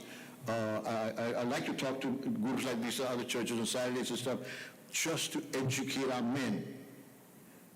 So if you got prostate cancer, it's not a life death. But if you wait and don't get the blood test, it is. The second, first is genetics. If I have cancer, there's a good chance I'll give it to my son. If my grandfather had a good chance, I will get it. The second one is those who are overweight. Why? Because their diet usually includes a lot of unhealthy foods that do contain hormones and etc. Number two, when you're obese, the PSA gets diluted because there's too much of serum there, and it shows lower than it should be, and then by the time you're diagnosed, it's a little early. The third is your race, like African Americans have a higher rate. Why is it so? Why is it that people in Japan have a low rate of prostate cancer, but the Japanese in the U.S. have a high rate? Why is it that you don't have prostate cancer in Africa? And why is it so high in the African Americans in the U.S.? And the environment and what we do to ourselves. The most abused creature in the world, you and me. We drink too much, we eat too much fat, we eat too much sugar, we take too much of marijuana, we take too much of drugs, we take, the big book says the body is the temple of God. But we don't treat it as such. But if there is a problem, go take care of it. So it takes a $8 blood test. If that is abnormal, we need to take care of that. If you cannot urinate, or you find that your dad is in the restroom for too long, say, Dad, what's going on? Oh, next time, Dad, what's going on? And sometimes we have to lift ourselves up. I have wives who bring the patient. Doc, he wakes me up 4 or 5 times every time I wake up. I think something is wrong, and he goes to the bathroom, and he's there for like 3-4 minutes. A normal urination is 20 seconds. So you unzip and you're ready to go. When you start, 1001, 1002, 1003, 1000. That's a long time. But usually by the time it's 20 seconds, you're done. If you take more than 20 seconds, you're going to be careful. And then if Dad is there for 3-4 minutes, that is a long time. That means he's struggling to pee. So, Dad, what's wrong? Let's go check it out. Honey, you're waking me up 4 or 5 times a night, let's go. So I have women who bring their husbands to get checked. So for benign, no problem. If it's malignant, then early diagnosis is important. For any cancer, whether it's breast, colon, kidney, earlier the diagnosis, the easier the management and the higher cure. Oh, I'm passing blood. It's okay, looks like it's okay. And people go months without pain. They've got a huge tumor in the bladder that kills them. Oh, I don't have insurance? No problem, we'll take it at UFC. This is the state of Louisiana. One thing good is we got the place you can go to. We have the robot. I was the first one to do the robot at UMC. The good Lord gave me another blessing many years ago. We'll take care of you with the robot. more insurance, no problem. And I don't understand why we can't get the message to our men. Women are there, the women take it, but men don't. Anyway, so if your PSA is high, you will need to be taken care of. You have a fear, come talk to us, we'll take care of you, not a problem. Okay. The next thing that I want to talk about, I don't know how many minutes I got left, so he tells me he's hungry, so just hold on a few more seconds. I'm just kidding. I'm just kidding. See, I made him laugh. It's good. The next thing that we have to know is that the older I get, my erections or the penis gets a problem. The man's best erection is in their 20s. That's the best erections around the world. After that, it gets less and less. And somebody who's 60 thinks they're still in their 30s. And I'm not kidding you, because I deal with this every day. But that's the natural evolution of the human brain of the man. So you have to understand that now you've got high blood pressure. The medications that I take for my blood pressure can affect my erections. Absolutely, positively, yes. I've got diabetes, which affects the nerves. That affects my erections. The foods that I eat, if it clogs the arteries, so to get an erection, I have to get a little blood to my penis. The blood to my penis is, the blood vessels of the penis is small. But if I eat that marble steak and stuff like that, you get atherosclerosis, the blood flows down not only to the heart, but also to the penis. A lot of these things are called smoking. The Marlboro man who was on that horse was impotent because it cuts off blood to the penis. We know that because he was being treated for that. He had a nice hat and looked great and he's going all that stuff, but he couldn't get himself up because the tobacco, what it does, it shuts down the diameter of any blood vessel and you will have erectile dysfunction or that. So the kids who start smoking need to realize, do you want to be the Marlboro man in 20, 30 years? Oh yeah, I like it. Oh, that's all you like. So these are things that we know, but hard to accept, and people still smoke, and people still start smoking. Same thing with marijuana. Marijuana affects not only the blood flow, but also affects the quality of my sperm.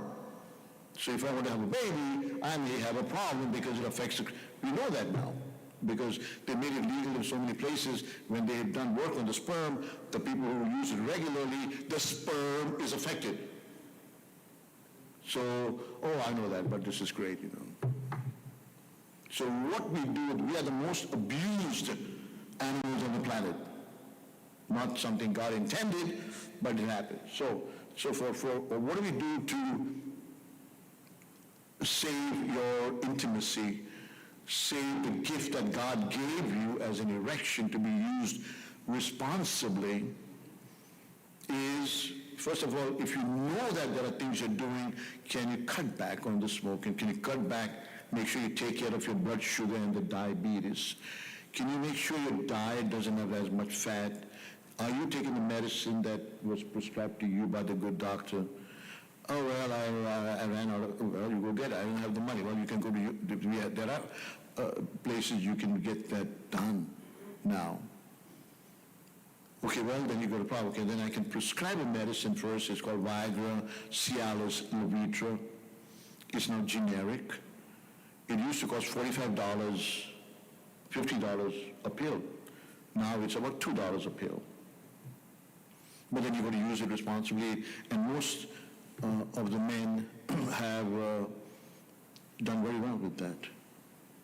So you know how Viagra was formed, right? So the Viagra was introduced in 1995. They were doing the research for heart. It increased the blood supply, so they were doing it for the heart. So when they started giving out Viagra, sildenafil, the patients came back and said, "Doc, man, I want that medicine. What's going on?" man, my wife likes it, and my erections are better. So at the other center, Doc, man, this is good. I will be back for my pickup with medicine for my study, the research study. It was a side effect of a heart medicine. Do you know what happened?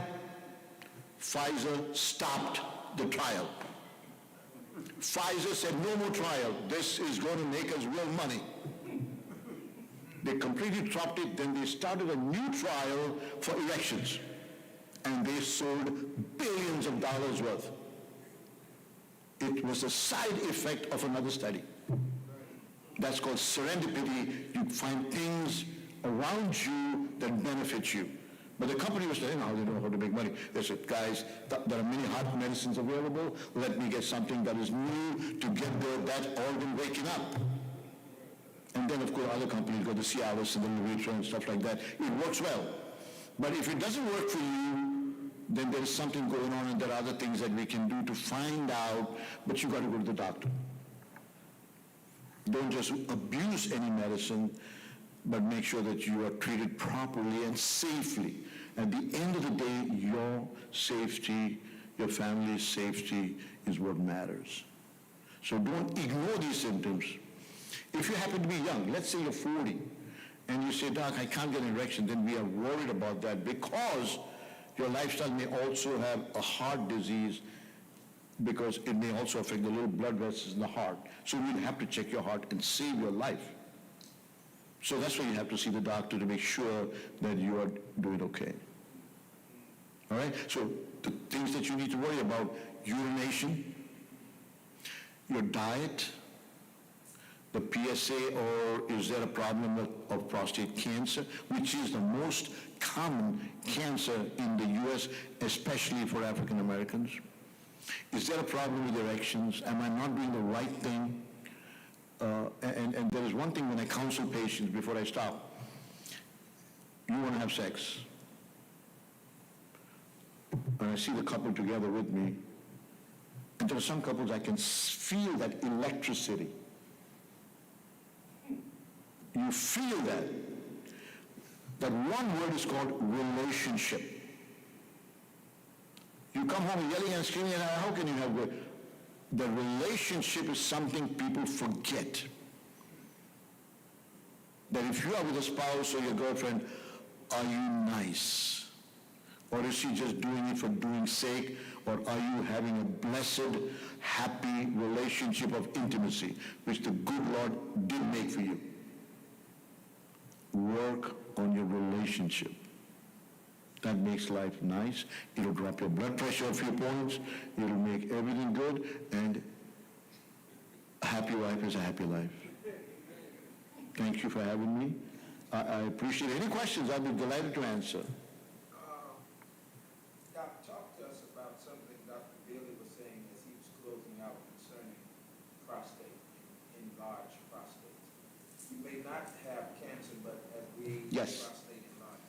Okay, what's the answer for that? And he said he just had surgery, but what's going on when the prostate is enlarging, and maybe you need to get some. Yep. So, thank you. So, when the prostate is enlarging, as I said, your symptoms change. The first thing is you get up more at night. Number is you take longer to empty your bladder. You do not empty your bladder. It's like, is the glass half empty or half full? Because if you're, so this is the capacity of my bladder. Most of your bladder, 500 cc's. This is the bladder.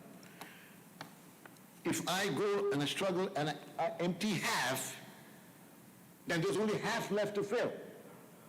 So you've got to go back quicker. So that's why it's important that I empty the bladder every time. It's got to be out. If I have, I pee and I put it back and I haven't emptied it, then there's not much capacity left. That's why I get up more at night or at work. Let me go back. Well, so frequency and getting up at night, time to urinate is longer. Dad, why are you taking so long in there? And lastly, dribbling. So I've shaken and it's still coming up. So there are some people who say I have to push in the back to empty it out and stuff. That means there's something going on that you need to go check out. And it's very simple. When you come to our office, I say, go pee. Then I have a quick ultrasound. Oh, it's empty. You're looking good. Or I say, wait a minute. You got half of it left. That's a problem. Then I put them on a medicine. They come back in a month or earlier, and I'll check. Oh, much better. So you have to continue the medicine. Or I give the medicine, come back. Nah, you're still not emptying it. That means the blockage is too tight. The sink is not draining because there is a big block blocking the drainage of your sink. So the medicine was supposed to open it up. It didn't open it up. So you may have something else that needs to be done. Usually we go through the penis, open it up either with a laser or other procedures. You go home, 4 or 5 hours later, you're home with a catheter. But you need to pee. If you don't pee, you've got a problem. If you struggle and keep pushing, you're going to mess up your bladder. It's like saying, I take a 10-pound, oh, no problem, sir. Oh, 10. Oh, the muscle gets fatigued. Your bladder, if it gets fatigued, you're going to mess it up. So you don't want to do that. Yes, sir, there's a question. How does that coincide with drinking a lot? Yeah. Two things. It can coincide with two things. Number one, drinking a lot of fluid and taking fluid pills that the doctor gives you. So if you take a lot of fluid, that is good. You know why? This really cleans up the system, which is nice. You drink a lot, you pee a lot. But you drink a lot, but your peeing is got a little bit of hesitation and a problem, please check it out. Same with fluid pills. Especially at night, because you've got swelling in the legs. At night you sleep, all the fluid gets back into circulation. You've got to get up more often. You find people who take fluid pills, that happens. But as long as you're peeing it out, and this is empty, no problem. There are some people who drink at 10 o'clock before going to bed. A lot. I said, if that's the case, and you're emptying your bladder, cut back fluid after 8 p.m. But make it up in the daytime, because what goes in must come out, but when it comes out, it has to be empty. So that's called a little bit of your personal life adjustment of fluid management, because you need to get a good night's sleep so you are productive the next day. The number one reason people get broken bones, 17,000 a year, getting up at night to pee. So these are things you don't take lightly, because you have things that you slip on a shoe there and you fall. At that age, you have a little more osteoporosis because you've been drinking too much of Coca-Cola. The pH of Coca-Cola is 3.2. The pH of your body is 7.4. It mobilizes that by mobilizing the calcium from your bones. I am the most abused animal on the planet. A lot of people know this, but they still say, oh, that Coke is nice. I want to give the CEO of Coca-Cola another $1 million, a bonus. I'm helping him out. Did I answer your question, sir? Absolutely. Thank you. Yes, sir.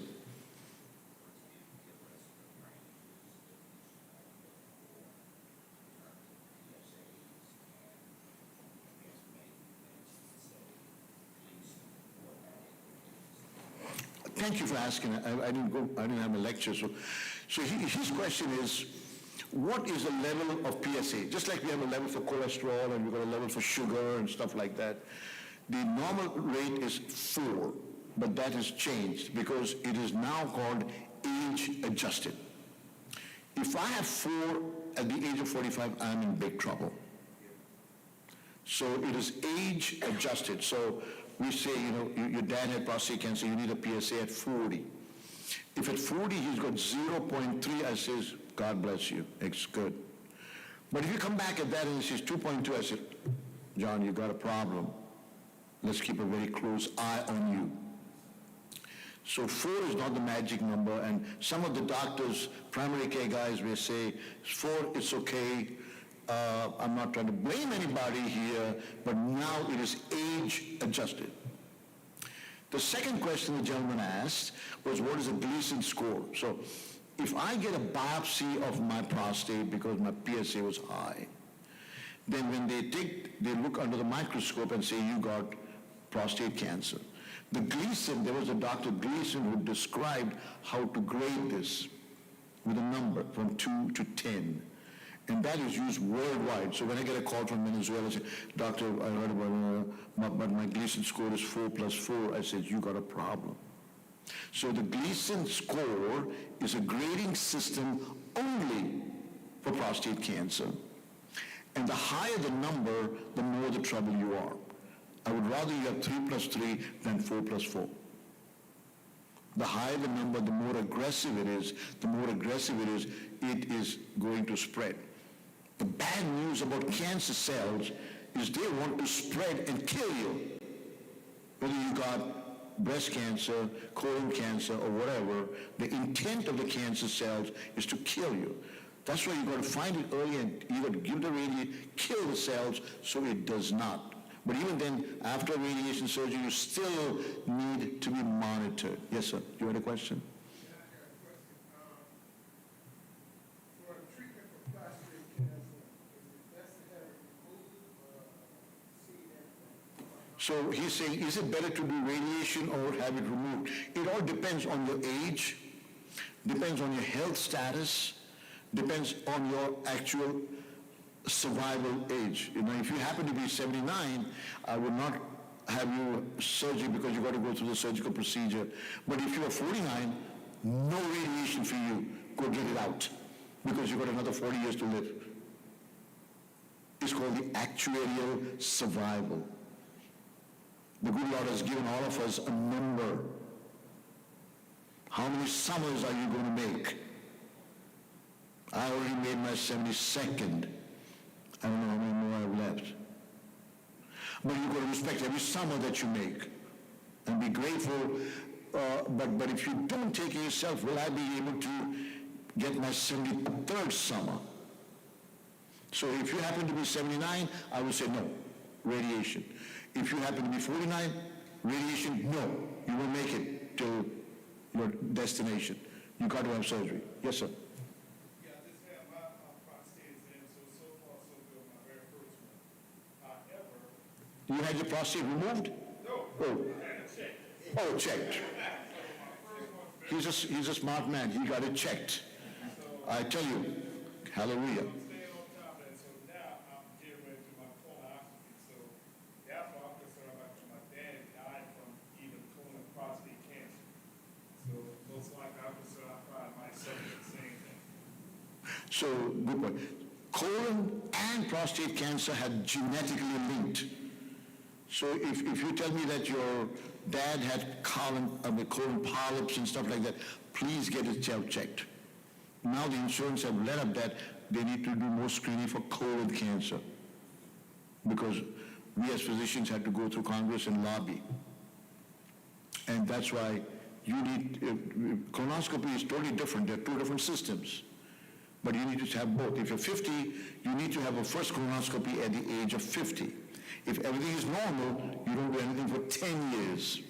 But if they go and find polyps, please, if they say come back in 5 years, go back in 4 years and 11 months.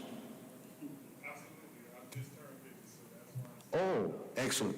Good man, you're smart. You're going to take care of yourself. You're going to live longer, healthier, especially if you lose another 15 pounds. that's what he told me.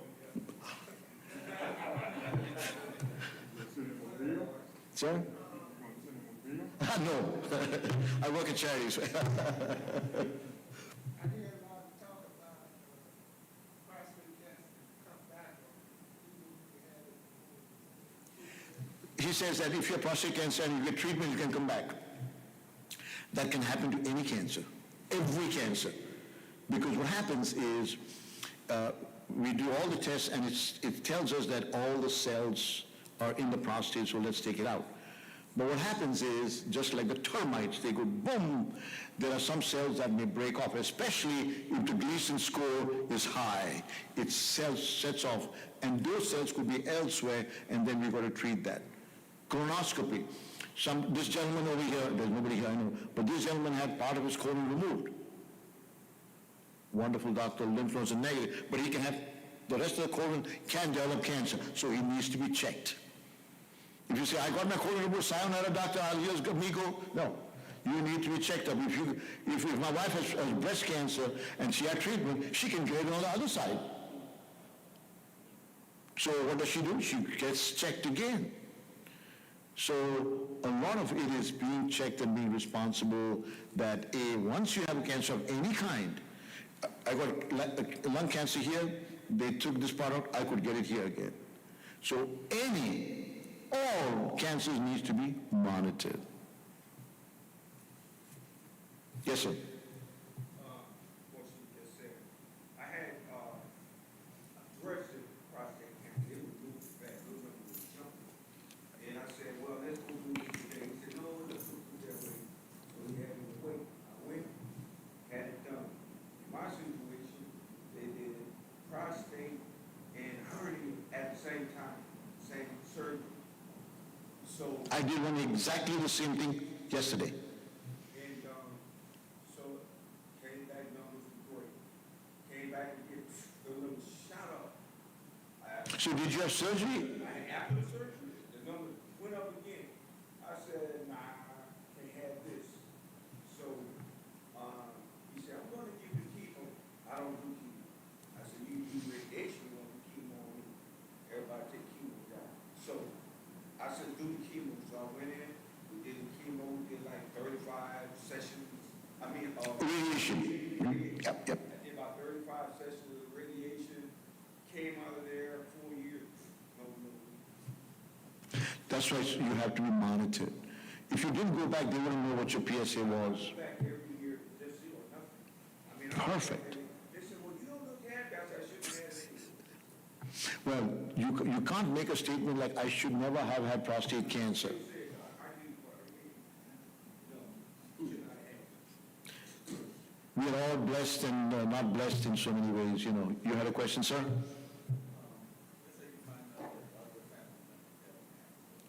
How do you find out? Usually people...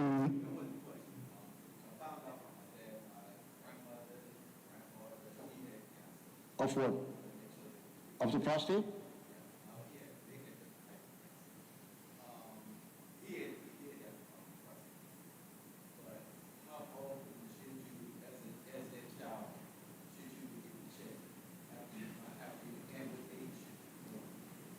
So the question is, again, I don't know what type of cancers they had, but if they had it, then the family members need to know. Years ago, we wouldn't know, or don't tell anybody, and all.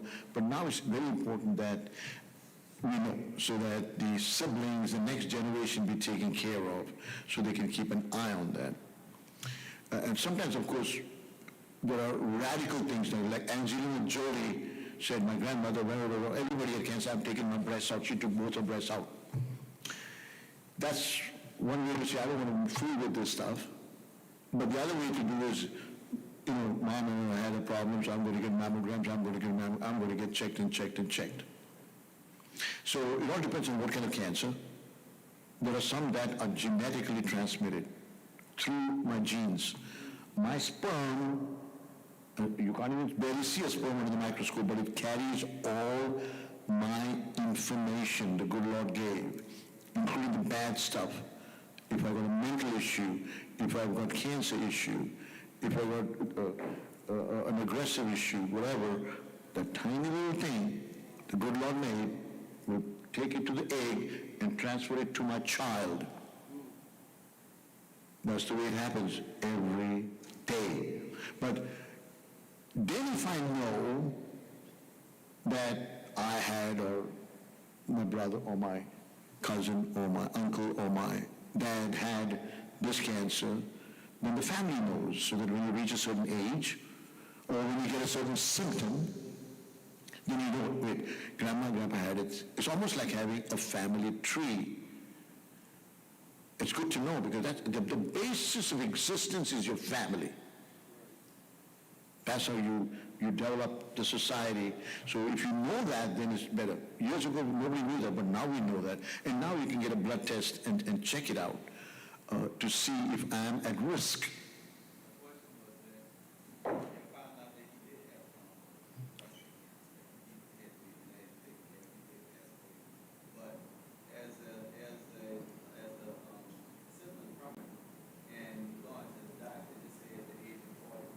Yep.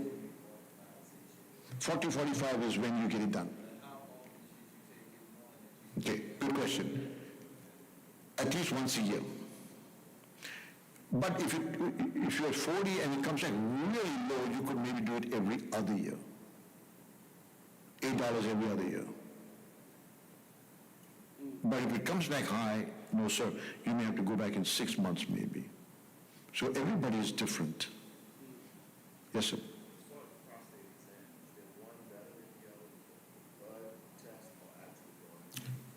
I have small fingers, sir.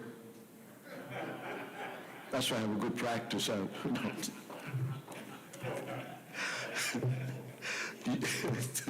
That's all it is. You need the blood test because that will cue into how serious it is. When I do my digital exam, which takes about 20 seconds, 20 seconds in a year, you know, it's not a bad investment in your future. Because sometimes I can pick up cancer of the rectum or colon. I say, Doc, I have no problem. Sir, your prostate is fine, but you got another problem. What are you trying to tell me, doctor? Doc, thank you for doing that. I went there next month and now I've got treatment. So don't take that as just, oh my God, this doctor. You know, that's where I make sure that your God-given life expectancy is with that 20 seconds a year or 20 seconds every other year. There are a lot of things we do that we shouldn't be doing, so what's an exam that saves your life?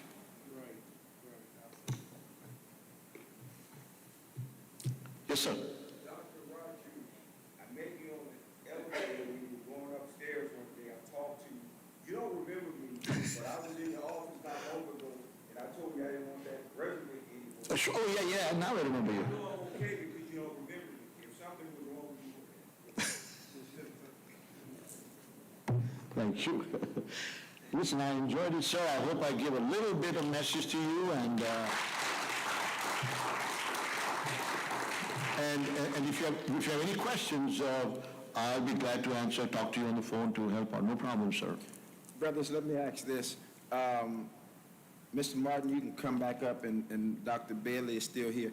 Are there any final questions that anyone has concerning what we've talked about with psychiatry, the brain, and mental health, prostate, or finances? Do we have any? Yes, sir. No, this is my business card the good Lord gave me. Anyone, let's. But I can tell you, like St. Thomas, there's only one Thomas urologist in this part of the country. People, well, by the way, I have one more minute. People ask me, Dr. Thomas, when did you change your name? Raju, that's from India, that's wrong. So I said, do you have 2 minutes? Which is the Thomas that you know? And they say, oh, Thomas, are you Christian? Which is this Thomas, St. Thomas? That's correct. What happened to St. Thomas after the good Lord died? We know Paul went to Corinth, and the Paul went to Philip, all the letters we know. What happened to St. Thomas? Well, St. Thomas took the trade route and went, his message was, you can go to Google, wherever, and he entered the southern part of India because that was the spice route. Christopher Columbus was going to find a new way to go to get the spice route because the Dutch were the most richest country in the 1500s because of the spice. Spice was critical for life because of three things. Number one, it preserved food. There's no refrigeration, nothing. Number two, medications. Even today, the heart medication, digitalis, is plant-based. So you need medicine. Number three, above all, cosmetics. So the East India Dutch company was the richest company with spice. So there was a trade route that St. Thomas took, and that's where he martyred and died, and that's where my heritage comes from. Just want to let you know. Thank you. So you can find me. Anyone else, brothers? Dr. Bailey, speaking of grandkids, we about to say this. Hey, Roblox. Have you ever heard of that game? How long has a kid been playing that? Yeah, I think that some of the early points today will still resonate. I think that kids getting too much external information probably is less than optimal. We probably prefer persons or, talking to the parents more than just get our information from social media and games or whatever the case may be. Also prefer that they actually kind of get outside and play and be physically engaged. You strengthen your legs by running and engaging. All too often, pandemic, notwithstanding, people stayed inside a great deal. And also that persons have some imagination. Very often, a lot of us, watch the TV a great deal, so it tells us what to say, they think. Better to kind of read and engage with strengthened imagination. Regarding mental health, real quick, isn't that psychiatry? Just seems like, working on the school system things, I think a lot of problems is mental. But it seems like you look at PEC or any of these type of things, you answer those 5-minute questions, you could, you don't have to get treated. And I guess the other part to that is, does it cost a lot? Yeah. The insurance people. Timely. I think that the cost issues are remarkably important. I love your point. I do think very often we recognize that problems are much more psychiatrically based or mental health problems. Two, you also make a correct point. Our society, I think, because of stigma and fear and all those kind of bad things we discussed earlier, wants to kind of ignore these items until they become what I call a practical problem.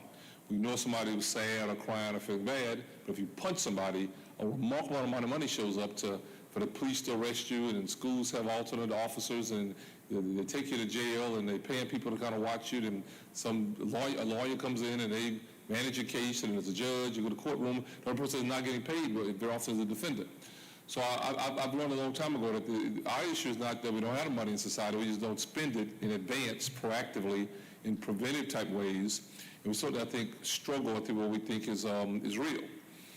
So the psychiatry issues, because many other people don't see them as being practical or pragmatic or real, keep wanting to kind of ignore them. We do it at our own detriment, if you will. The final point is cost or money. All too often, I think our highest level leaders, our government at the federal level, has allowed payment to be unequal. It's been disparities in healthcare, it's been disparities in payment. But in my career, psychiatry is the one area where if you had good insurance, you had a 50-50 split. Other areas, the split is 80-20. So the insurance pays a lot more than what you didn't have to pay.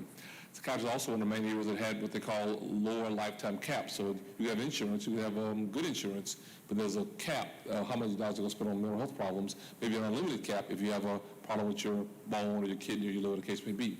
All those kind of impediments, I think, have limited our opportunity to give optimal care. And when someone has a different kind of problem, a legal problem, a school problem, we're paying out on the other end. We should do better, be proactive.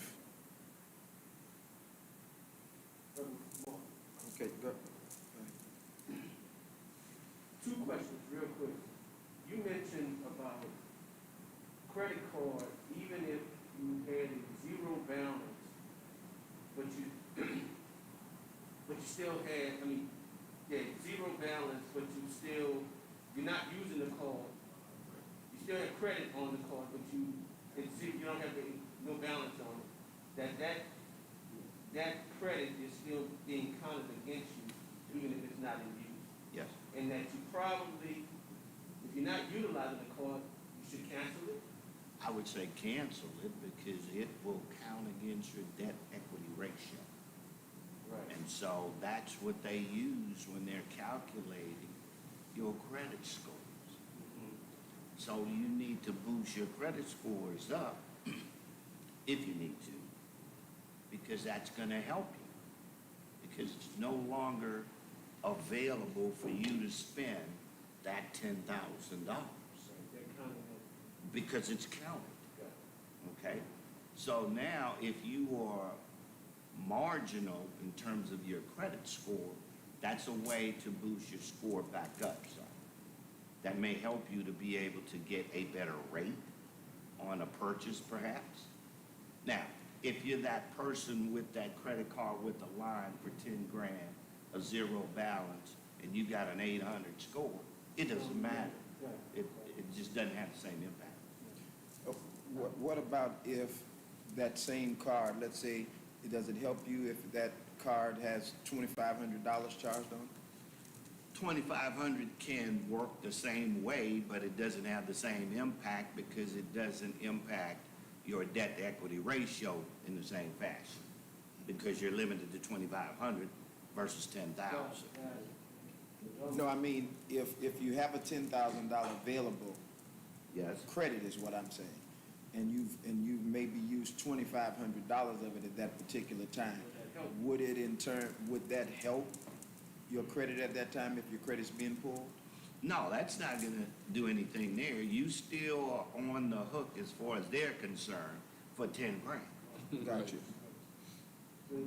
So when they tell you not to cancel cards, you're saying we should at that point? If you're not gonna use that card and you have a concern about where your credit score is, then it's probably in your best interest to get rid of the card.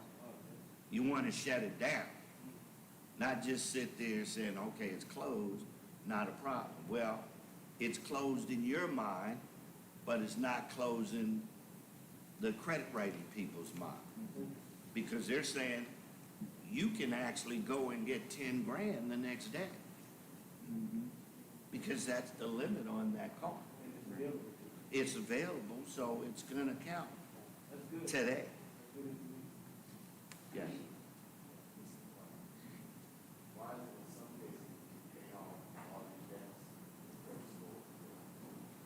Well, they didn't get a chance to make enough money off of it first off. That's the truth part of it. The other part is remember, these things are designed to make money. It's about money. And most of the people that get caught up with this making money are people that don't have a lot of means. As I shared with you before, they'll loan money to buy a $500,000 house, a $100,000 car. But if you want to borrow $500,000 to buy a piece of real estate that will generate revenue for you going forward forever, then you get looked at differently. There's a reason for that. Everything's different. And so that's what you have to do, put yourselves in a position financially so that you can say, I want this. And it's hard for them to tell you no because you can go somewhere else. Yes, sir.